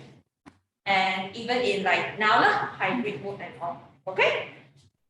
So let's go through what is it first, yeah, before we go into the activity. So in a jigsaw group project, what we have is a home group and an expert group. Okay, home group, expert group. So each student of a home group will specialize in one aspect of the topic. Okay, and then what will happen is students will meet with members from other groups who are assigned the same aspect. Okay, and they are known as the expert group. All right, and then what they do is they will discuss about that specific part and then return to their home group because they have mastered that part already. They will return to their home group and then they will teach their home group members what they have learned about it. So imagine, yeah, if I have a topic on pollution, I want my students to talk about pollution in today's world. Okay, so many types of pollution: air pollution, water pollution, noise pollution, blah blah blah. So many different types of pollution. If I were to ask each student to go and write about pollution, right. Student will be like, "How, Miss? Pollution? What pollution? What?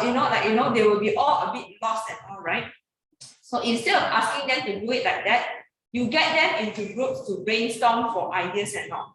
So what I do is, imagine if I have, let's say, here, a group of 4 students, okay?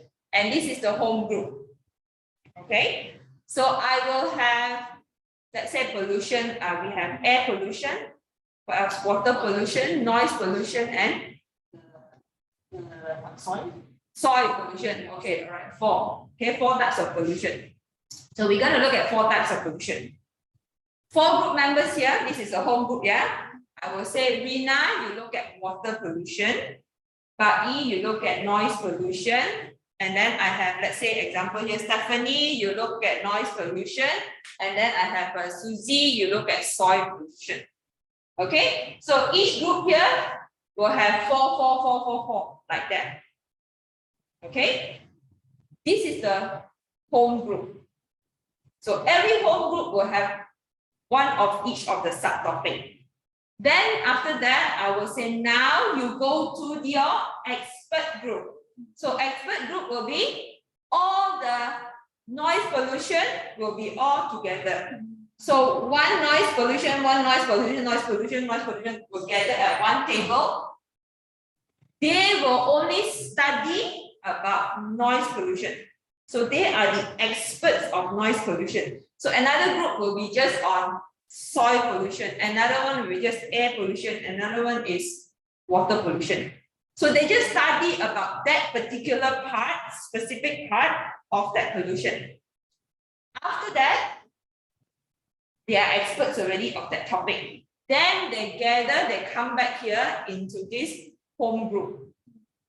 So now each one will share about what you found out about noise pollution, what you found about soil pollution, what you found about.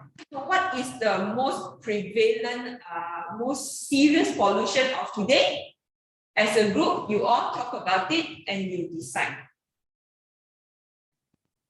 You understand the idea? Yeah. Okay. So there are many things that in your course that you can do it in this method.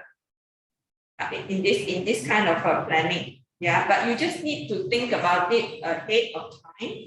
and plan how many home groups you want, how many experts group do you have, what are the subtopics that you have for the discussion. All right. So when does the expert group gonna learn about, because they are master of that one particular pollution, right? So when are they gonna learn about other pollutions? So they come back. They come back to the whole the. group. They come back to the They home return group. to their home group. It means that you have home group. So from home group, you select one representative, then this one of them group expert group. Yeah, from one group, you make them to do another group. Oh, okay. I thought you actually have a different, entirely different group. You come back to your home group. So after you discuss, you talk to your friends about, the expert group, you study about noise pollution, only look at noise pollution. Then now you come back together with your home group. Okay, example, if I am from the noise pollution, then I will tell my friends, noise pollution is like this, like that, what are the problems, how serious is the case in Malaysia, in the world, in blah, blah, blah. Okay, then after that, Bayi will talk about, hey, I learned about water pollution. Water pollution is actually very serious. I think more serious than noise pollution. No. Then after that, you talk about, soil pollution is also very serious because soil pollution can lead to blah, blah, blah, blah. Then another person share about. So at the end of it, everybody will have the knowledge about all sorts of pollution in the world. And then after that, it's up to you, what is the ultimate aim or outcome of the project that you want them to do. It could be them in the end coming up with one, that is the most serious pollution in Malaysia, or asking them to rank which is the most serious, pollution in Malaysia, or asking them, okay, now you know about all this seriousness, right? What do you think you can do as a citizen? How you can help to prevent this or to reduce this? Okay, and then after that, ask them to do presentation, or or even get them to think about the solution together. And after that, they have brainstormed the ideas, but each one of them will take home as an individual written assignment. They write what they understand about pollution, and they write it in their own words. But they already brainstorm the ideas together. So at least if you give the student the assignment, write about pollution, what is the most serious pollution in Malaysia now? Where do I begin? Yeah. But instead of doing that, you get them to brainstorm and talk about it, and also at least then they go home, they know already. Okay, now I just need to write it in my own words and all. Okay, so that's the idea of jigsaw project. Okay.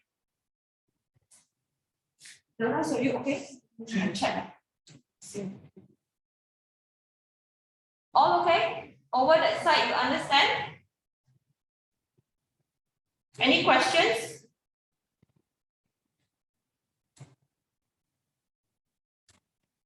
Okay, yeah? Okay. So today's group is very small, so I'm going to assign like 2 in a group only. But just to note here, I put down here for you. In each home group and expert group, a moderator is assigned. Now, it's very important to assign a moderator when you do group discussion. Because if not, nobody is going to do the work. Nobody is going to do the reporting. Nobody is going to make the group discussion go. Everybody is afraid of being a leader. But of course, there are some, I've seen before, some groups, they are very, independent. They know how to take lead. But a lot of our students do not know how to take lead, do not know where to begin and all. So it's important that you assign a moderator, or if not, you tell them to assign their own moderator. After you put them into group, then say, choose a moderator, that kind of thing. But make sure that there is a moderator in the expert group and also in the home group. Yeah, okay. But because today's practice that we are doing here is very small, just going to be 2 of you in the group. So think I know which one I do. You moderate each other. It's just like what, think fashion. More of the thing and share, okay? So you are all Oh, any I questions? guess that one. Any questions? But we are on. No questions? Okay, so this is what you're going to do, yeah? Your activity. So the outcome of it for the home group is to create an infographic poster of a curated list of 10 online active learning strategies. Okay, so this is the outcome. You have to create a poster, and the poster, there must be 10 online active learning strategies. Okay, that's the home group outcome. Now, the expert group, what you need to do, you need to discuss the list of activities in the article of the website. I will give it to you, okay? And then, from that article or the website I give to you, as the expert group, you decide 5 that you think is most useful for you for your online classes. Okay? All right. Any questions? Over there, okay? Those who are online. Any questions?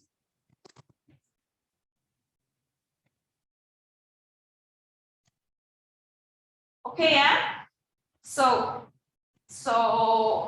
Okay, so this is where we are going to collaborate. Yeah. I will give you the link here so that you can use it on your computer. You can also use it on your phone, but you need to download the app. Okay, so let me stop sharing first. Okay. Right, before we start, I will just go through with you first what is in Mural. Okay, Mural is a platform that is good for collaborative work. Have you all used Mural before? No. Okay. Have you used Miro before? Miro is another almost similar platform that is for collaborative work. Yeah. Okay. So if you have not used before, you go to the link and you will come to this link. I'm not sharing it. Okay, once you go to the link, you will come to this page, right? And they ask you to put in your name. So they have a name there for you already, but you can type in your name, all right? So I type my name. Okay, your email is optional, you don't have to put in, and then you enter as visitor. So I see many of you here already. Okay, I see many of you here, down here. You can also see your friends who are down here.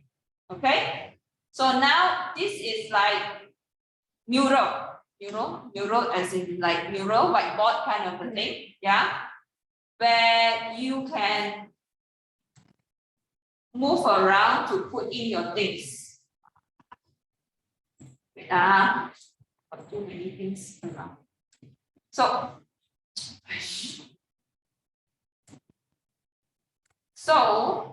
can you see my screen? Okay.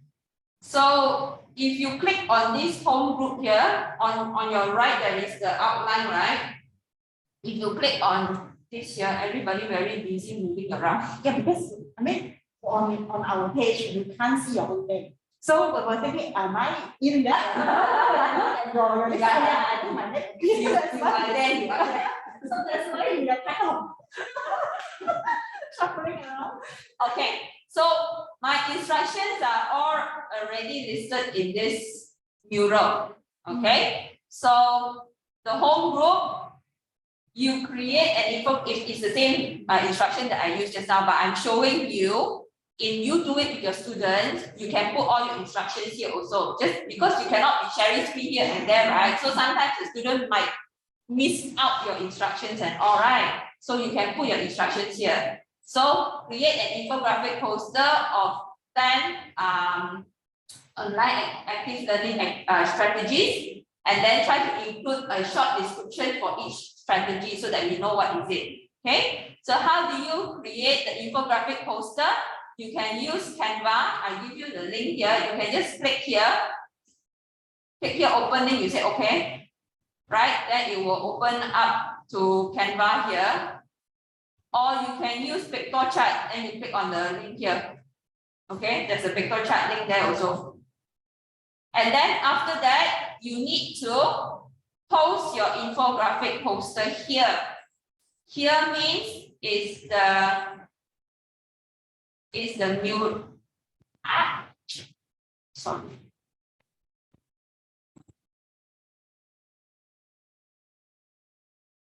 I don't have my mouse, so I'm a bit like. Here means at the bottom here. Can you see home group A? I already created the space for you. Home group A, B, C. So you paste your infographic poster here afterwards. A, B, C, all this. Okay, you paste it here afterwards. Yeah. Okay. So now we start with step 2 first, which is the expert group.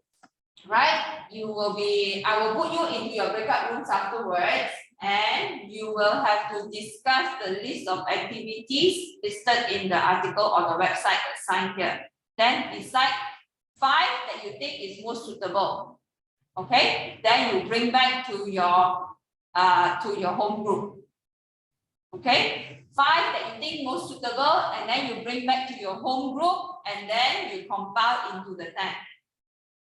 Okay, now let's say, because today's session we have only very few participants.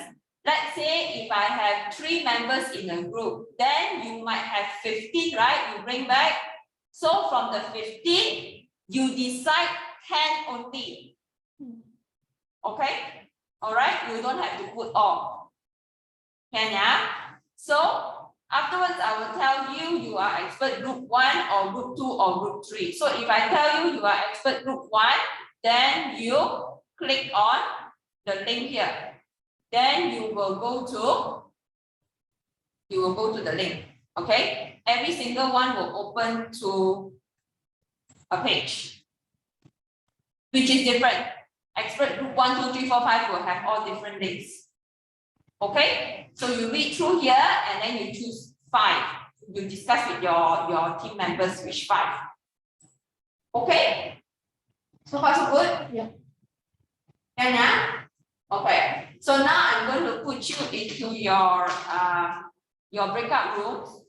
Okay, so what we're going to do is when you go to your breakout rooms, then that would be your expert group already. Okay, all right. Yeah, when you go into your breakout room, that would be your expert group already.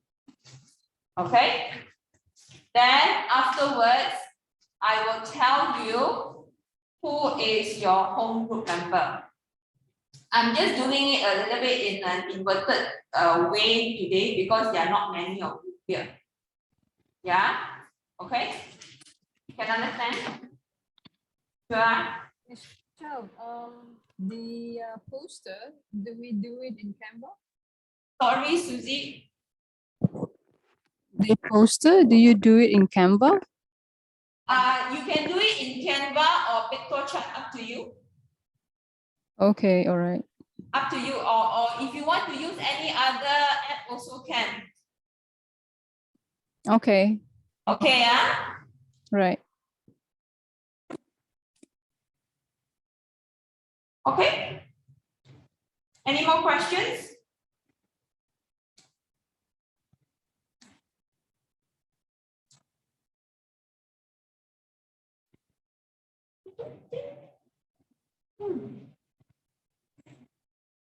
CG told me that she's not. We tried to do, because CG told me that she will be not.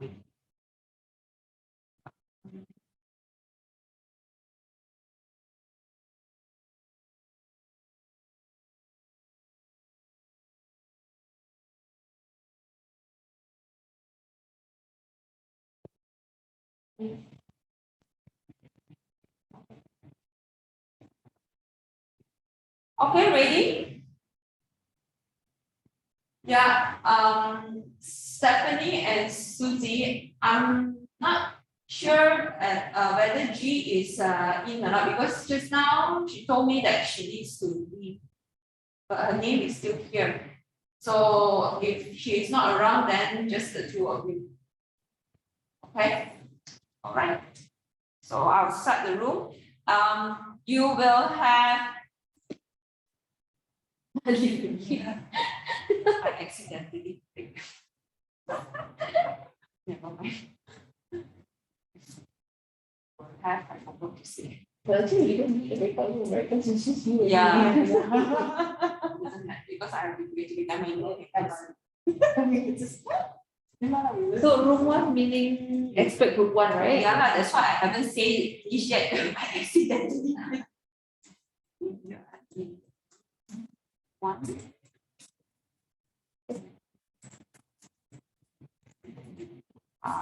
Expert. Maybe this one is to energize your next class.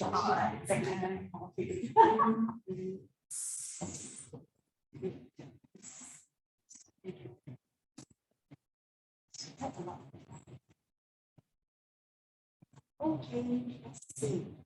Did you get the broadcast message? From Michelle to everyone, if you're room one, then you're expert group one, you have 15 minutes to discuss the expert group. But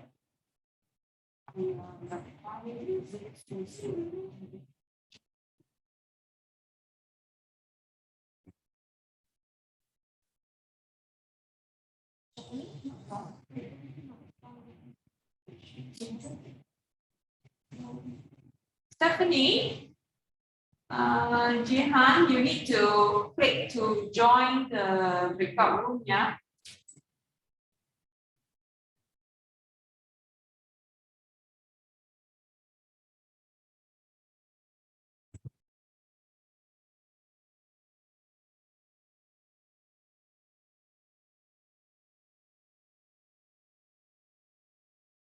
Stephanie, are you there?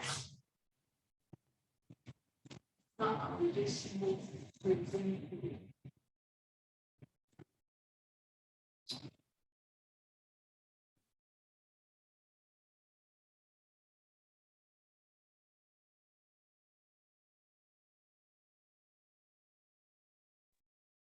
Susie, Yeah. I moved you to room 3 because I see that there's nobody in room 4. Okay. All right. All right. Join room So- 3. I'm in room 3. Yeah, you join room 3, okay? All right. See you. Okay.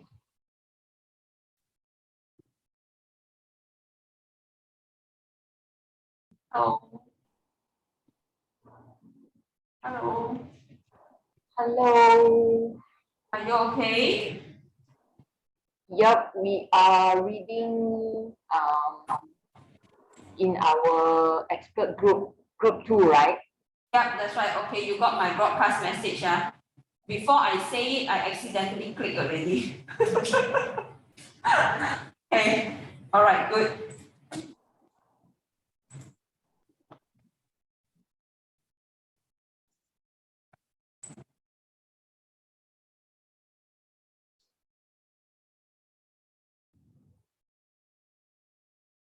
Mm.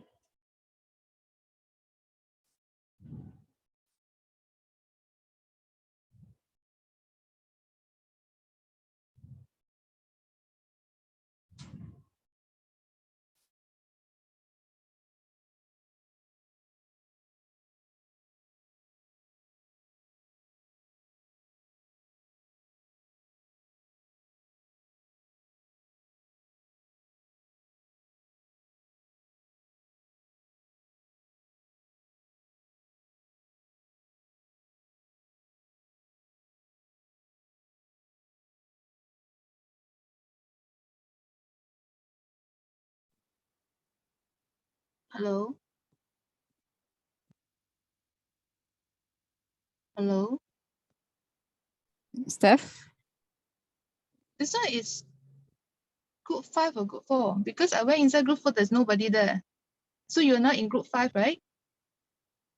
This is group 3. So why am I in group 3? I think because there was nobody in that group, on the other group. Because when I joined the breakout, I was in team group 4 or something. There's no one there, so I was talking to myself, and then I leave, and then now I'm in this group. Okay, so Hi, just two of Susie. us only. Susie Yeah. and Stephanie. Yeah, So Can you just hear two of us me? only. yeah. Okay, just now Susie was waiting for Stephanie and then I moved her to room 3. So actually this is not the room, this is the main room. This is a main room, So, right? Yeah. yeah, I'll move you back to room 4 since both of you are here already. Okay. All Okay, right. you see Okay. the button to go to room 4? Okay. Yeah. Yeah.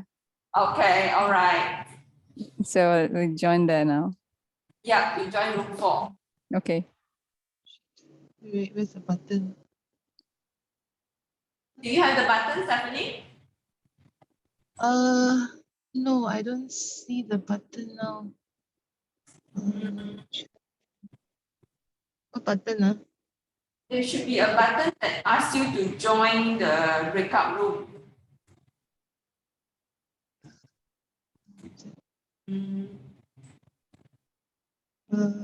Background and filters. Should I just click that? Okay, let's click and No, see. no. Let me see. Okay, I'll try to move you to room 1 first, then I'll move you back to room 4, and then you see the button will pop up or not, yeah? Okay, thank you. Okay.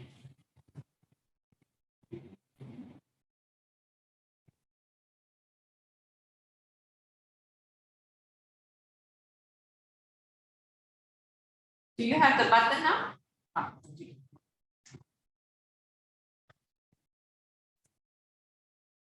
Link. Now you're in room 4. Okay. Sorry. Oh, Now you're in room I 4. don't- Yeah. Yeah. We are in room 4. You are but expert 4. Expert group I'm 4. Yeah. Yeah, I'm expert using the group 4. phone. So I need to go to where to download what? If I go out, then can I come back here? What? Yeah. Yeah. You can. So I need But to which go out here, is it? To go mural? to You that. have to. You have to You are using launch the phone, is mural. it, Stephanie? So I need to get out and go to the mural first and then come back here. You have. Is that so? Can you go to, you're on the phone, is it? You said just now? Yeah, I'm using the phone today. That's why I'm not familiar with that's why I couldn't find the buttons also. Yeah, because if you go on in Mural, you need to download the app. Never mind, I put the link here for you. Can you see the link? Let me go to chat. Yeah, I chat. just click on. That's the link for your reading. Link for reading. Okay. Okay, that's for the expert group 4. All right. Yeah, learning Yeah. questions, right? Okay, so you have 15. Oh shit, let me find my specs. Right? So I'll leave you, yeah? Okay. Thanks. Thank you.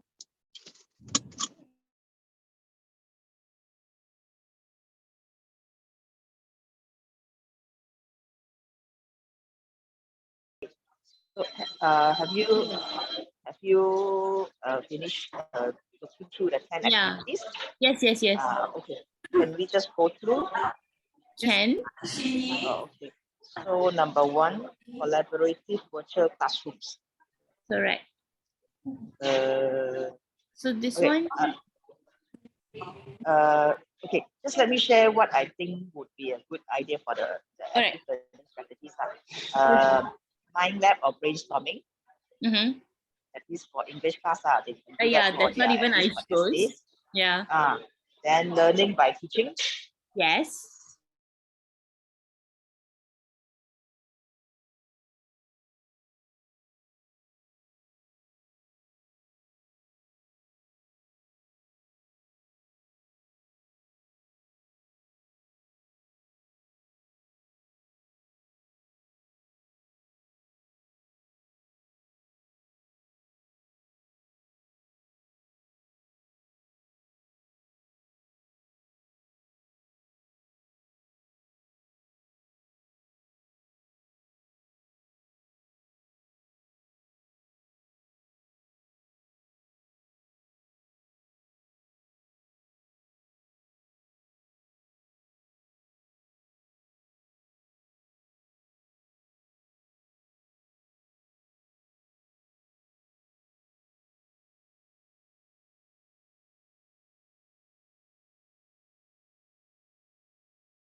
big group, right?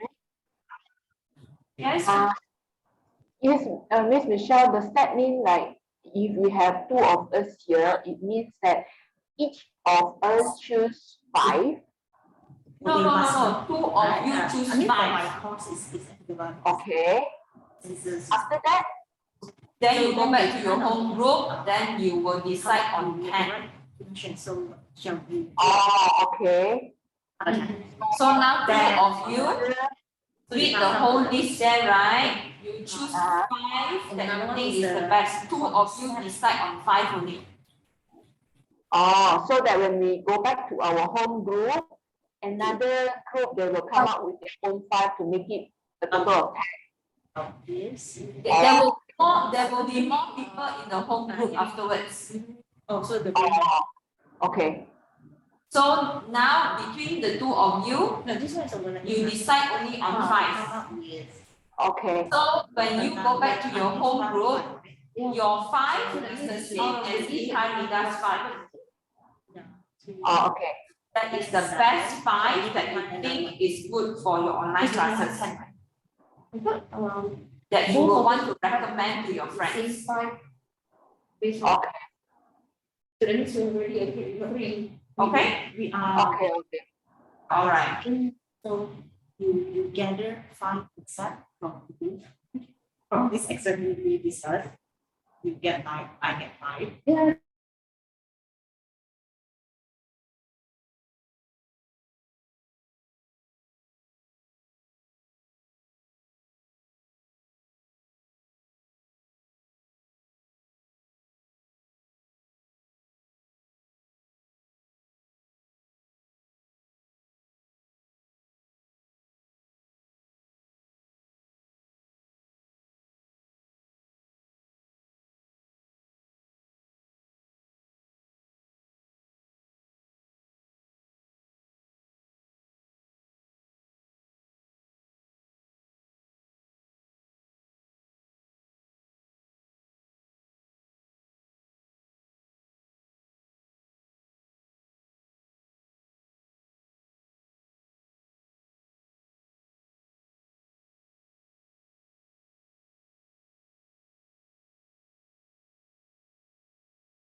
Hi, everyone.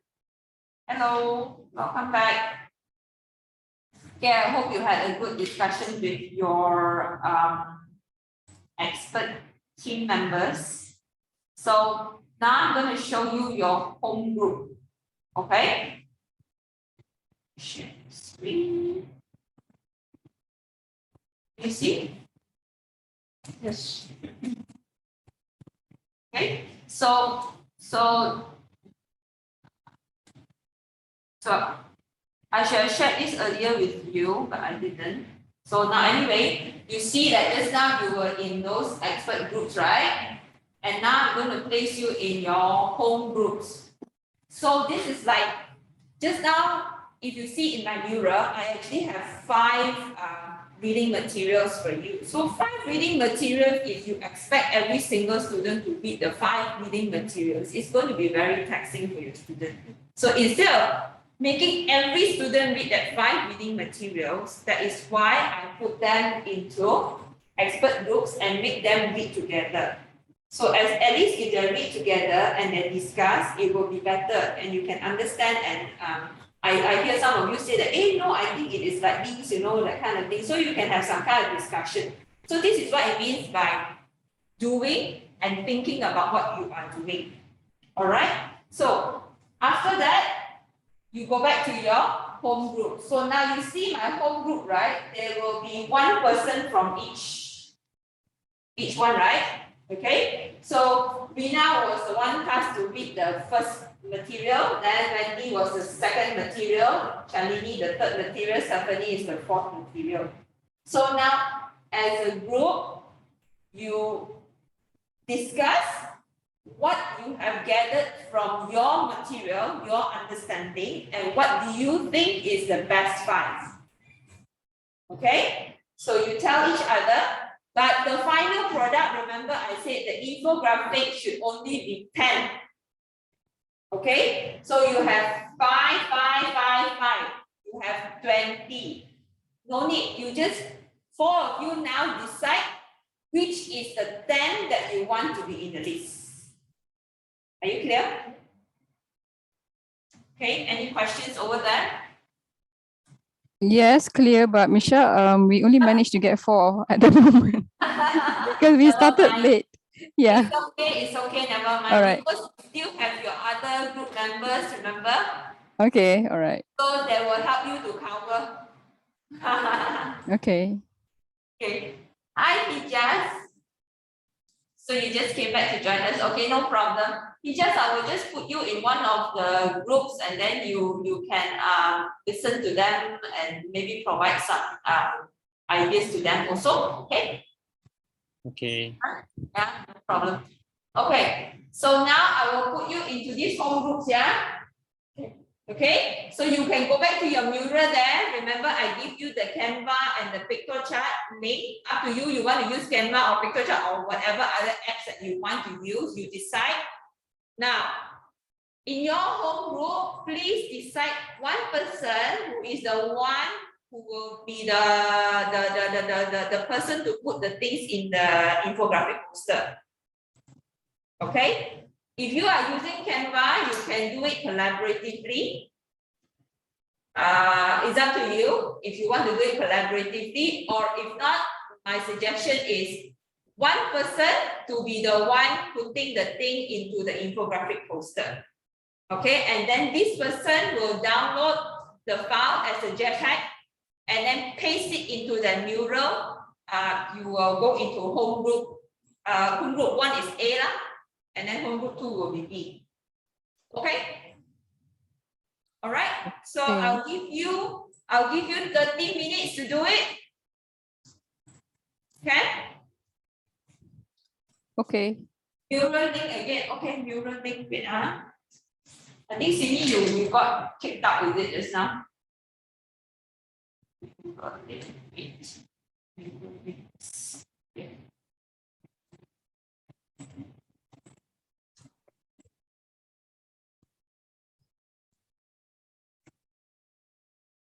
Oh, you're using your phone. Okay.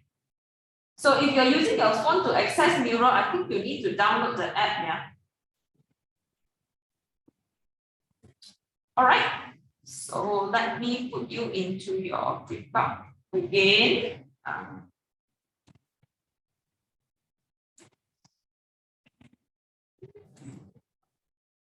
Oh, you downloaded good CV.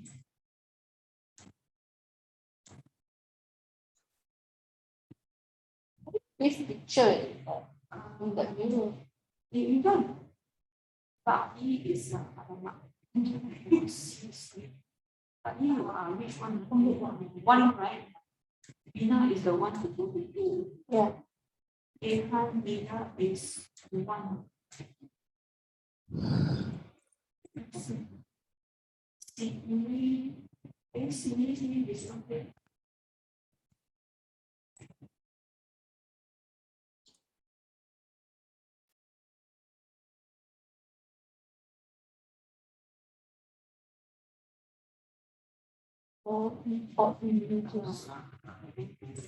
It is one.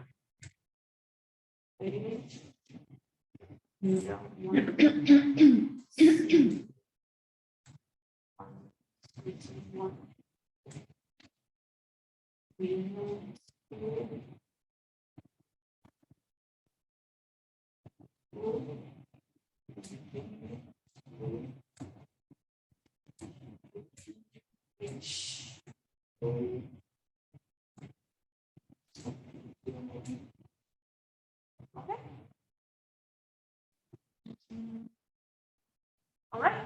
Yeah.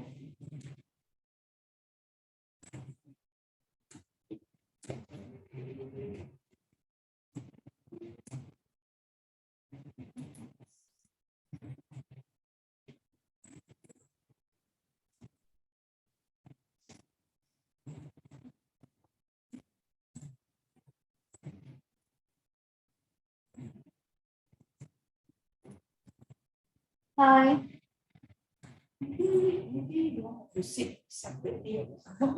Please. Maybe you want to make a corner. Oh.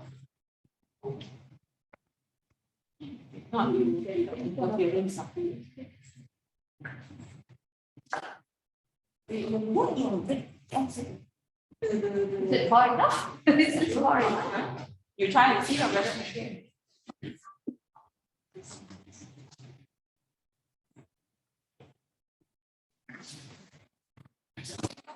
For this is Zoom.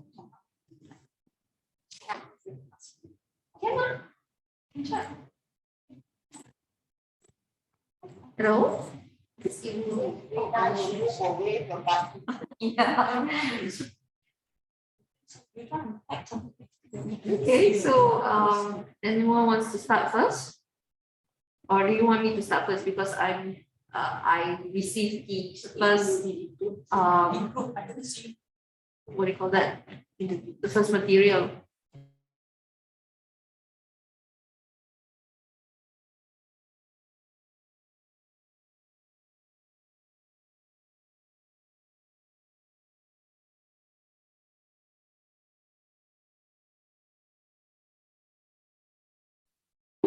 The reason why we chose this is because I feel like it's quite applicable for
Hi, Michelle. Michelle. Hi, Michelle. Yeah, I can hear you. You are disconnected already, is it? Uh, yeah, I would need to leave now because I'm actually in the hospital with my mom for a consultation. So we have finished consultation, so we are leaving. So need to rush. I think it's You easier. I already if informed my you- group uh, already. Because Huh? if someone else. You the need you need to leave, is communication it? might overlap. Thank you. Okay, all right. Thank you very much. Yeah. Bye. Okay, Okay. bye-bye. Bye-bye.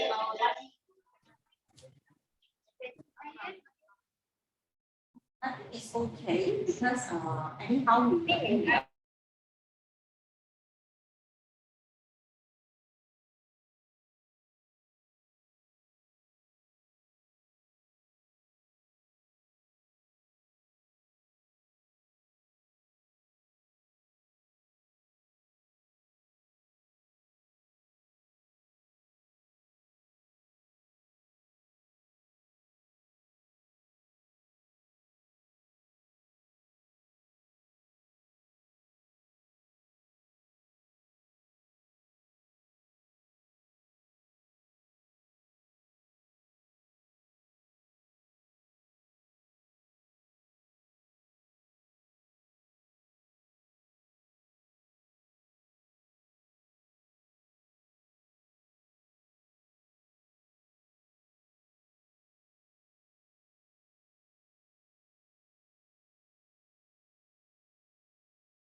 Michelle, we can't hear you.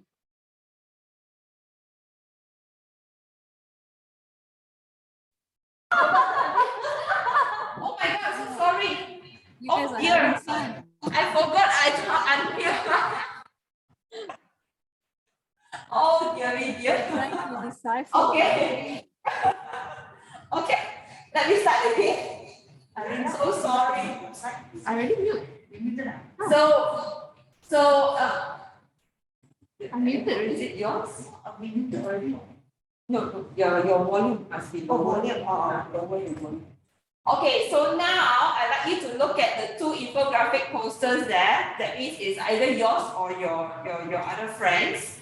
And then choose three that you like to use in your upcoming lessons, which means your lessons next semester.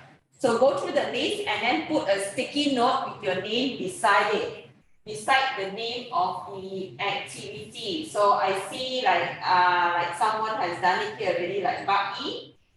So she wants to use this 1 minute paper and then she put her sticky note and her name here. So how do you put the sticky note? You just tap.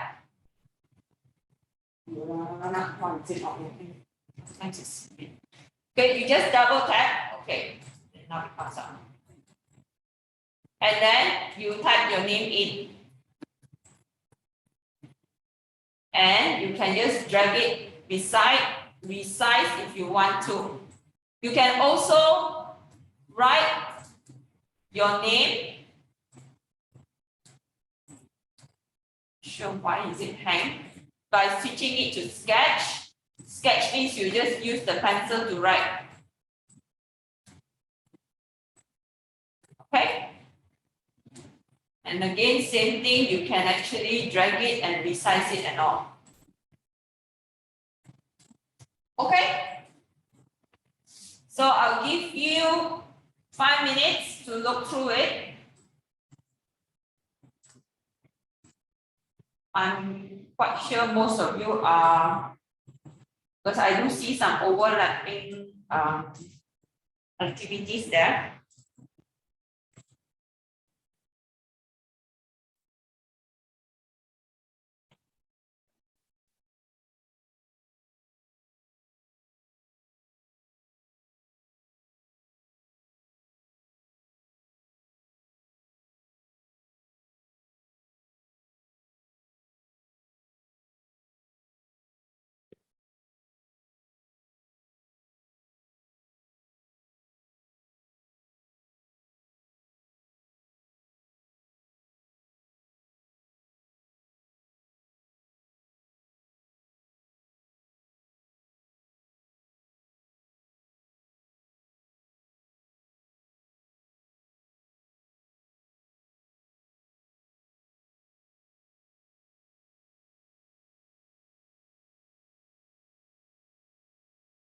Only 3, right? Yeah,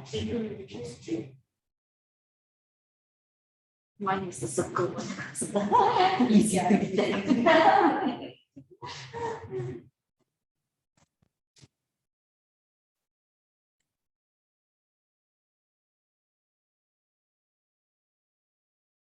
Someone changed the circle. Oh, someone changed also.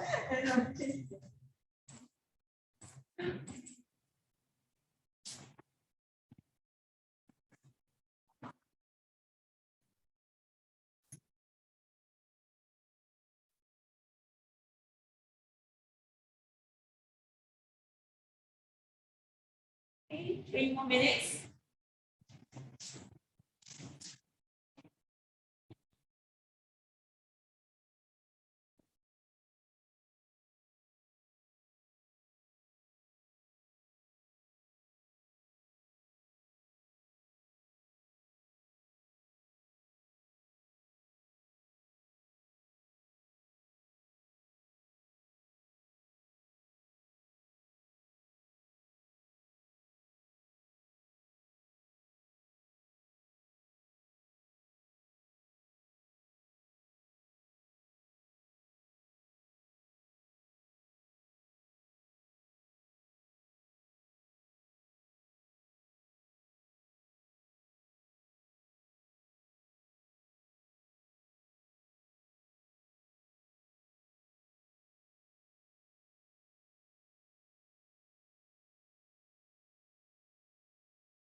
Good one, you forgot about your short description.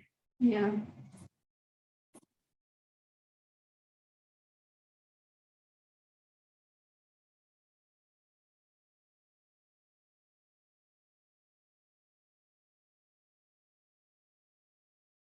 It's not operating. It's not actually very, it's supposed to be very responsive. But it's not.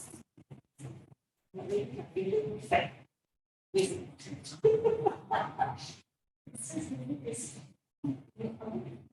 paper is this? Nobody wants it.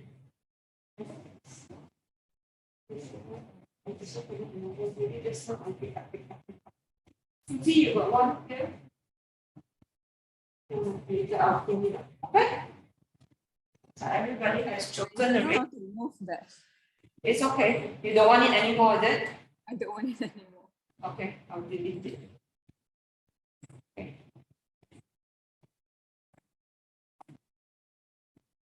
All right, seems like all has chosen yours. Okay, so just one time. Right, so let's hear from Shalini. Shalini, Yes.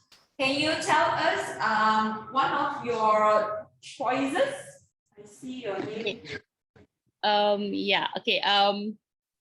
One of it was brainstorming mind mapping, because teaching language, it's important for students to brainstorm when they get an essay. So if they are on their own, it'll be tough.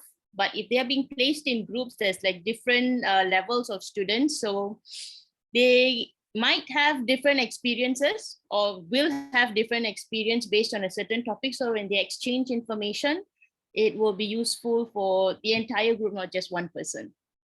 Okay, cool. Right. So let's hear from Susie. Can you tell us about one of your choices and which class you'd like to use in? Which one are you going to talk about? Okay. Actually, it would be here, case-based learning. Which one? Case-based learning. Case-based studies, I think is the other one. Okay. Yeah. Okay. Basically, Yeah. case-based learning presents students with situations from the larger world, which require students to apply their knowledge on what they know to reach a conclusion about the. It is an open-ended situation when any case study or case-based learning is given. So the situation is given to them. So it's an open-ended situation.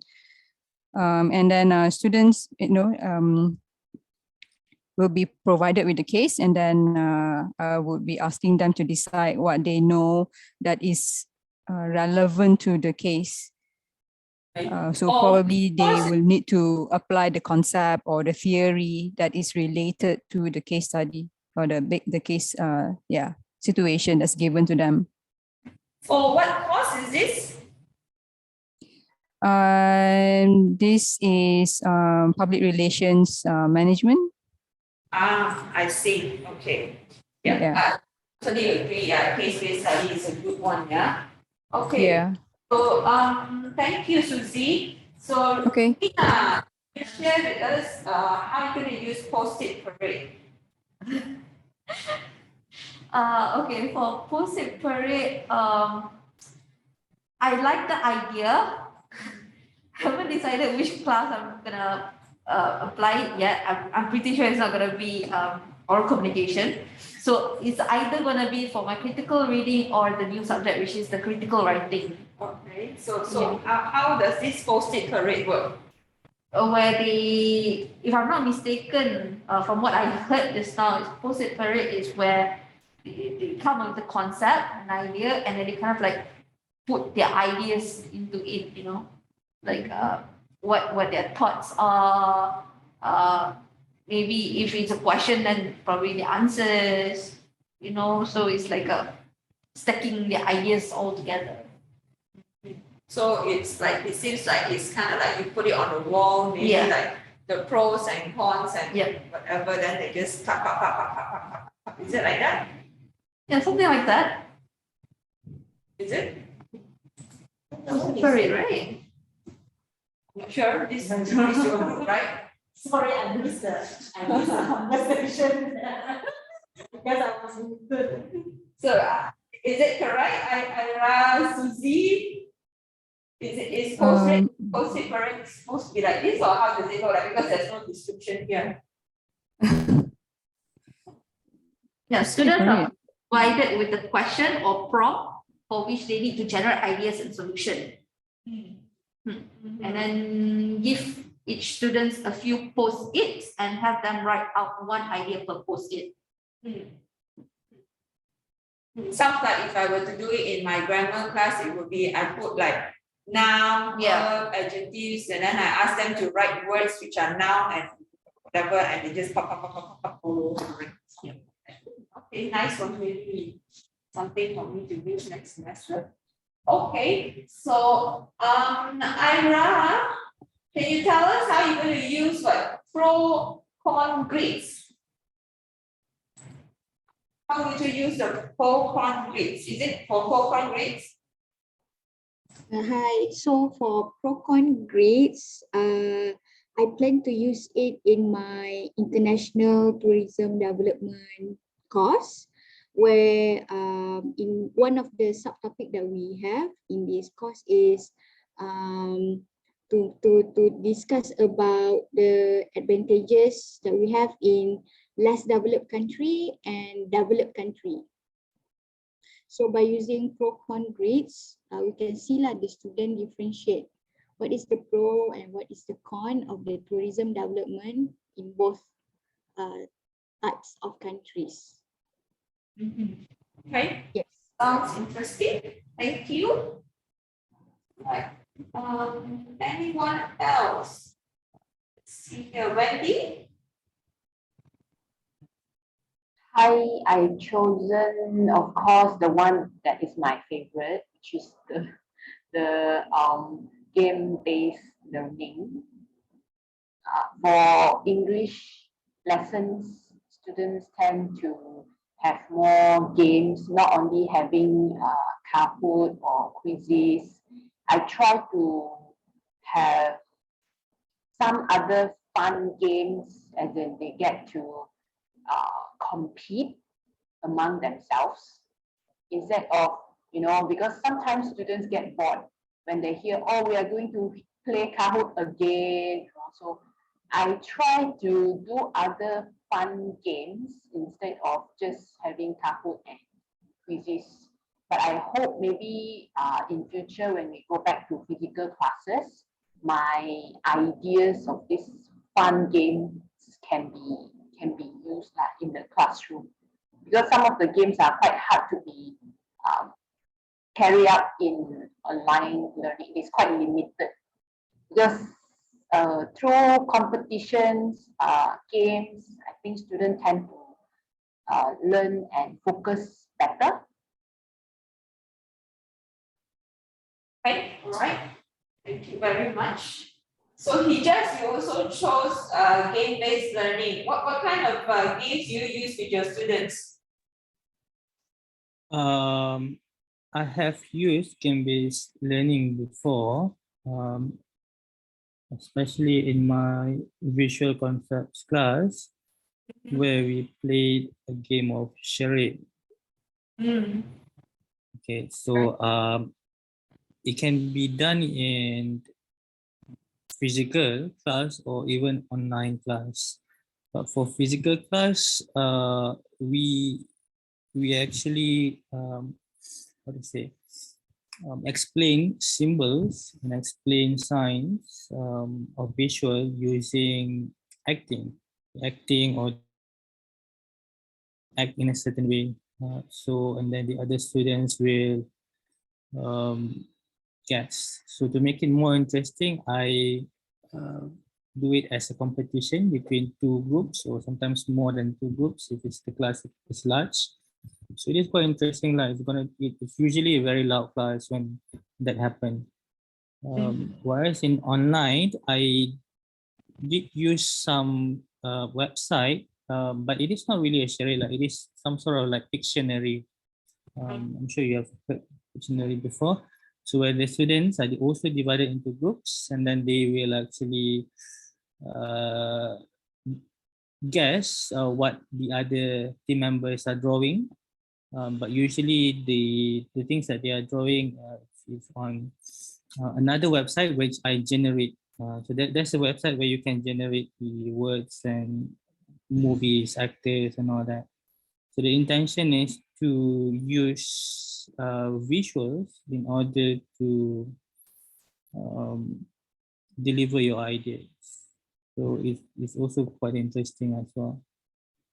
Right. Okay, thank you for sharing, Jess. Okay, Pak Yi, what about you? Which one is your choice?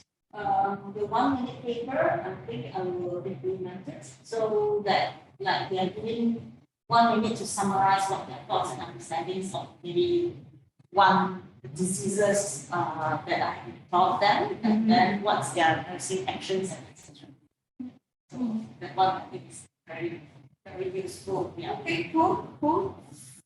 Right. I don't see Stephanie's name here. I don't know whether she's still around. I think I've had everyone share your thoughts, right? Okay, cool. Nice one. So I hope you had a good experience today using Jigsaw project. How do you feel about it? Interesting. You think it's useful for your class? Yes, very useful. Do you think it's easy to implement? Small group, yes. Small group, yes. I know I have heard from feedback from lecturers before that they say that it's too troublesome and all. It just takes a bit of planning to me. Yeah, it takes a bit of planning. I have always been using Jigsaw projects with my physical classes, and of course after that when we went virtual, I also tried to do Jigsaw project, but I never really got a chance partly because of the courses that I was teaching. But my very first chance of trying out this Jigsaw project online was when I did this particular training last year. When I was actually teaching sharing with the participants on active learning, and I told them also, this is my first time doing Jigsaw project online 100%. I'm also very nervous, and I hope that it will turn out all right, But it did. That time, I think I had about 30 plus participants. Yeah, so it turned out fine. So I was very glad that, So from my experience, I feel that you just need to do some planning, okay? Which, just now that thing that I did, the home group, expert group and all. Okay, my advice would be you prepare that one, that grid, who you want to be in home group, expert group and all, before the class. Okay, now the problem is sometimes students do not turn up. Yeah. Okay, that's when it will kind of throw your plan a bit, make it a bit awry and all. So you need to be quick to know what to do. You need to shuffle the groups around. Okay, so that's why just now earlier, what I did was I kind of like inverted what I usually do. I start with the home group, then only I go to the expert group. But today, I actually inverted it and started with the expert group, then only I give you the home group. It was partly because of this reason. Because honestly, on my list today, there are at least 20 participants, if I'm not wrong. Yeah, but I knew it already that not all these 20 will turn up for the training. So that's why I didn't actually do the grade, but waited only for the session to start. Put yours straight into the expert group first. Let you start the decision. I know that these are the people around. Then only I arrange the whole group. Okay, so you just need to do some planning. It doesn't mean that the first time you do, it didn't work out and it will be a disaster the next time. Okay, you just have to try it out. If it didn't work, think about it, reflect why it didn't work out, and then try to plan it better again next time. So similar like just my experience. My previous one, I told you there were about 30, which I did prepare the grid, everything. But it turned out on that day, people were in and out, in and out, in and out, you know. So then I had to shuffle and reshuffle and shuffle, and it was very messy. But somehow I managed to do it. So because of that, I kind of like, okay, I know this is going to happen. That is why today's session, I straight away start with the expert group instead of the whole group. Okay, so you have to gauge your own situation, yeah, know your students and know what to do. All right? Okay. Any questions?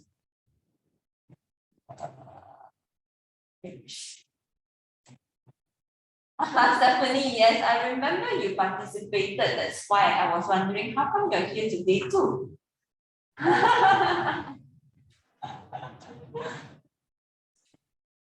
Okay. You didn't know, it's the same one. Okay, let me stop sharing. Go back to my slides. So you know what I'm going to say already. Hopefully I didn't bore you, yeah.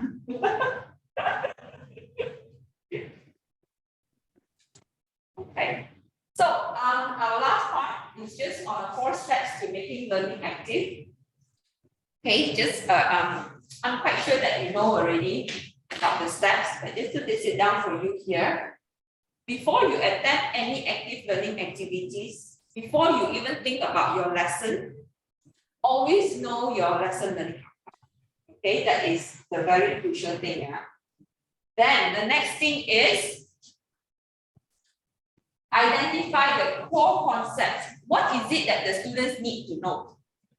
You do not need to have active learning for every single thing, okay, in your session. Usually, I would say you spend that kind of time on active learning is because these concepts or this particular part of it is so important for the student, they need to master it. That is why they need to learn it. That is why they need to be actively engaged. So think about your content, okay? What is it that they need to know? And what is it in your own experience? Yeah, so many years of teaching, they always muddle up. Those are the things that you need to implement active learning. Yeah, okay.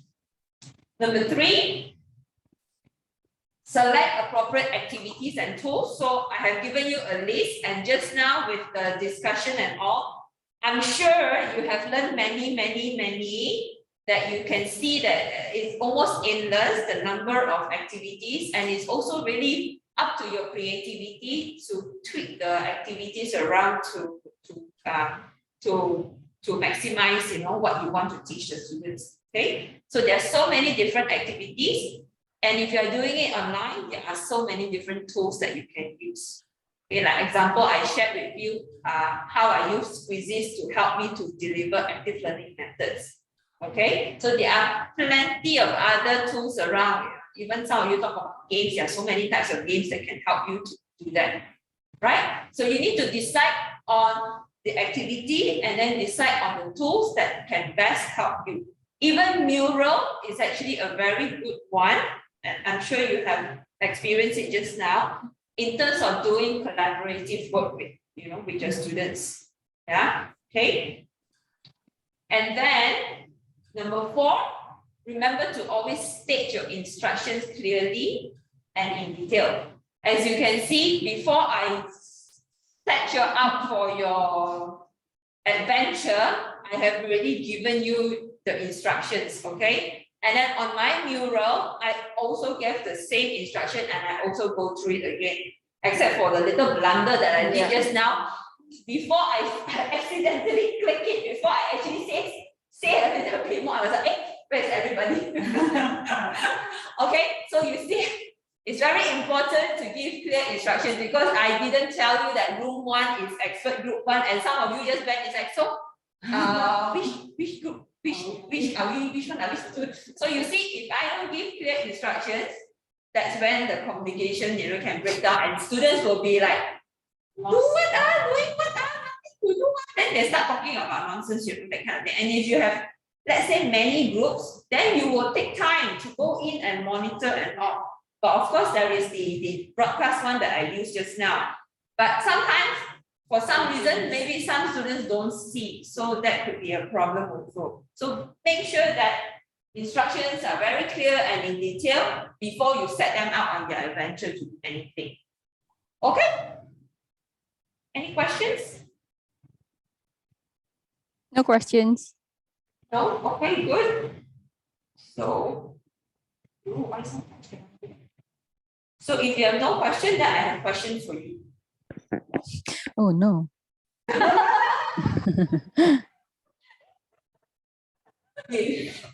We actually did that already just now, the rethinking learning activities. My question is here. Now this is the question. Based on your experience today, okay, what is the best teaching advice you can give in 5 words? If you are going to tell someone else, okay, about implementing active learning methods or strategies in their classroom, what is the best advice you can give? Okay, 5 words only, yeah? Yep, I will paste the link there for you again. One moment. It's actually the same Mentimeter board that we used just now. Just stop. Okay.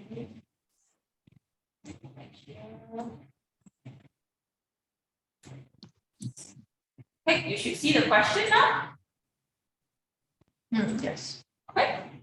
Right, so I give you 3 minutes to think about it. If you are going to advise somebody on implementing active learning activities, what would you say to them?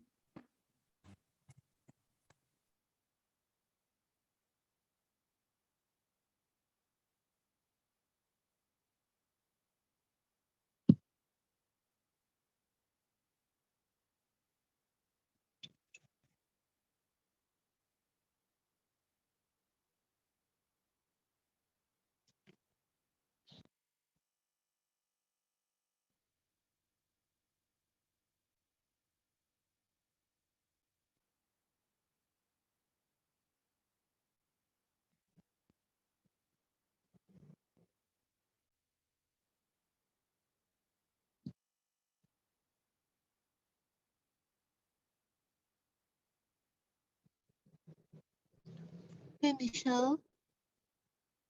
Yeah. Yeah, just to let you know, in comparison, the previous lesson that I attended, right? This one is better because the previous time, right, I have to go through and read all, all the different techniques, then come up with 5, So this time we actually chunk it into smaller ones, so we are not reading so much. This time, you mean you had to go through all the 5 materials? Previously, remember, you give us all, So now we actually chunk it to like specialized group and all that. So each and every one of us are reading a small chunk of it, right? So previously, right, the same thing, right? I have to read everyone, I have to like read everyone to find out. It's so fast, I don't think so. I did the same thing. Previously, it's also read one only. No, it was given a lot. So I have to like, jigsaw also, I read all this also, I read a lot. I read and selected the 5, like I have to read so much. I have to look at that groups whatever and all that. So it's different. So this time it's just very specialized, and then the others would be, then we go back and then we share. So I find that, it depends on pros and cons because first time I get to read everything, then I choose the 5. I didn't choose the 5 this time, that I chose this time. Okay, because I didn't change anything of that part actually, the activity. Previously I did exactly the same thing also. Or is it because you missed certain part of the instructions? That's why I don't know. The link was different. I get to read, I get to click on everyone and then I get to read all those methods. Okay, because just now in your group I pasted the link for you. Ah, The links are all there. It's the same link. It's the same one. If you look at the links are all here, you see. okay. It's just that Then- just now I think you told was it you or Susie who told me that you cannot get the It link, was right? me. So It was- I pasted was the link me. for you. Okay. So this is the only thing that's different from the previous Yeah, time. you should be only reading your group. You shouldn't be reading everybody's one. So that's the whole purpose of doing this jigsaw thing. It's so that you don't get overwhelmed with all the readings. Yeah, okay. Right. Sorry, Okay. phone the connection suddenly just gone.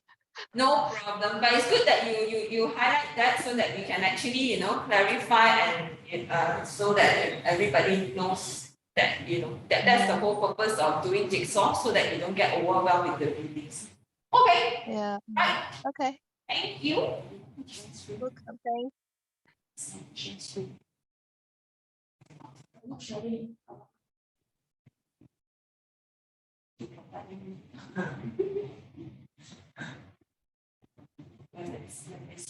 Yeah. But he just told me that I'm not sharing my screen. Okay, great. So we have engaged students with active learning. Don't give up, keep trying. Yeah, I like this. Interactive interaction cannot go wrong. Cool, nice one. Be creative and have fun. Yes. Plan ahead and just do it. Yeah. Prepare, plan, and be creative. Good. All good. These go unpunished. Yes, true. As long as you have a good intention, yeah. Try again if you fail. Very right. I really like it that you have this mindset that keep trying, yeah. Because I always tell whoever to participate in my active learning, they always say, "Ayo, so much book ayo, so difficult ayo, need to plan ayo, my class so many students everything is ayo. But trust me, once you get a hang of it, you do it, your students will be so engaged. I can guarantee you, you don't have so much book anymore. You don't have so much headache anymore. You don't have students who you tell me need to nag, still don't know how to do, still making the same problem, same mistake every time over and over again. And once you get a hang of this active learning activities, it's not like you need to keep on creating. Yeah, you can use it again and again and again as long as you get the concept, and your students, as long as they get a hang of, okay, this is how the class is like. When Miss say get into your groups, oh, this is how it's like. When Miss say do group work, oh, okay, we must have a moderator, we must have a scriber. You also have to give them some time to get used to how your classes are run. And so that is why I always say the first class is very important. You need to set the expectations. Tell your students, this is how classes are run. Why is it run like this? Okay. Why is it not the other way? Okay. You can even show them like things that I showed you just now. Attention span, this kind of things, and show them research that says that if you do active learning, what is the benefits that you get. I actually do that with my students when I tell them about Flip. But like I said, actually my whole semester, all my classes are all Flip. So I had to convince them I need to get their buy-in. Yeah. So I even show them statistics of Flip and how useful and how it has benefited students and all. So that I'm telling them this method is actually a proven method that works. So you try it with me now. So that's how I convince them to get the buy-in. I can honestly tell you, when I first started doing Flip, students didn't like it. I have all the problems that you can list. They don't do their work, they come to class unprepared, and then they cannot do the activity, then I cannot carry out my lesson and everything topsy-turvy. I had all the problems, but it just takes time. So same thing, active learning methods, all this, it just takes some time. Failure is just part of, your journey to success. And I must also say that what works for this class need not necessarily work for another class. Every single class is different. So you just have to adapt along the way. And that's, I think, the fun part about teaching, because every lesson is not the same. Yeah? Okay. Right. Great. So you've got a good start with a great mindset. And I am so glad that at least you have got a good idea of what active learning is. Yeah, we started out with describing what is active learning. You know what is active learning now? What is active learning? Thinking, doing and thinking. Yeah, doing and thinking about what you are doing. Okay, that is active learning. Okay, and with that, you have also gone through a whole I don't know, spectrum of different types of active learning activities, and you have also shared with me what you can actually use in your lesson. Okay, so I'm quite sure next semester is going to be very interesting, because it's going to be online, it's going to be physical, it's going to be hybrid. And then you have so many active learning activities that you can use with your students. Are you excited? Yes, very excited. All right, very excited. I'm excited actually. I'm really excited. I'm looking forward to it. And I'll be teaching UG students next semester, all UG students. So I'm excited also, because I've never taught like 100% UG students, and for the first class I'll be there in UG physically to see the students, but then the following weeks I'll be doing it online. So I'm really excited to be in a class physically again, 100%. So good luck, everyone. Yeah. Thank you. Do try it out. Reflect on the activities after you've done it. Okay. Have some dialogue discussions with your colleagues, and feel free if you want to reach out to me anytime. You have my email. If you have any want to discuss, just feel free to drop me an email, or those who are on campus, just come by and see me. You know where to find me. Okay, so that's all from me. Thank you very much for your participation today. I hope I have made the session active learning enough for you that you didn't fall asleep. No. With both of us cannot. Wide awake. Okay. So any questions over there? No questions. No questions. Okay, so Selamat Hari Raya to those who are celebrating. Thank you. Happy holidays. Drive safe, stay safe, and party safe, okay? Yeah? Happy holidays to the rest of you. Thank you. Enjoy the break with your loved ones. Okay, happy Friday. Thank you. See you. Bye. Bye-bye.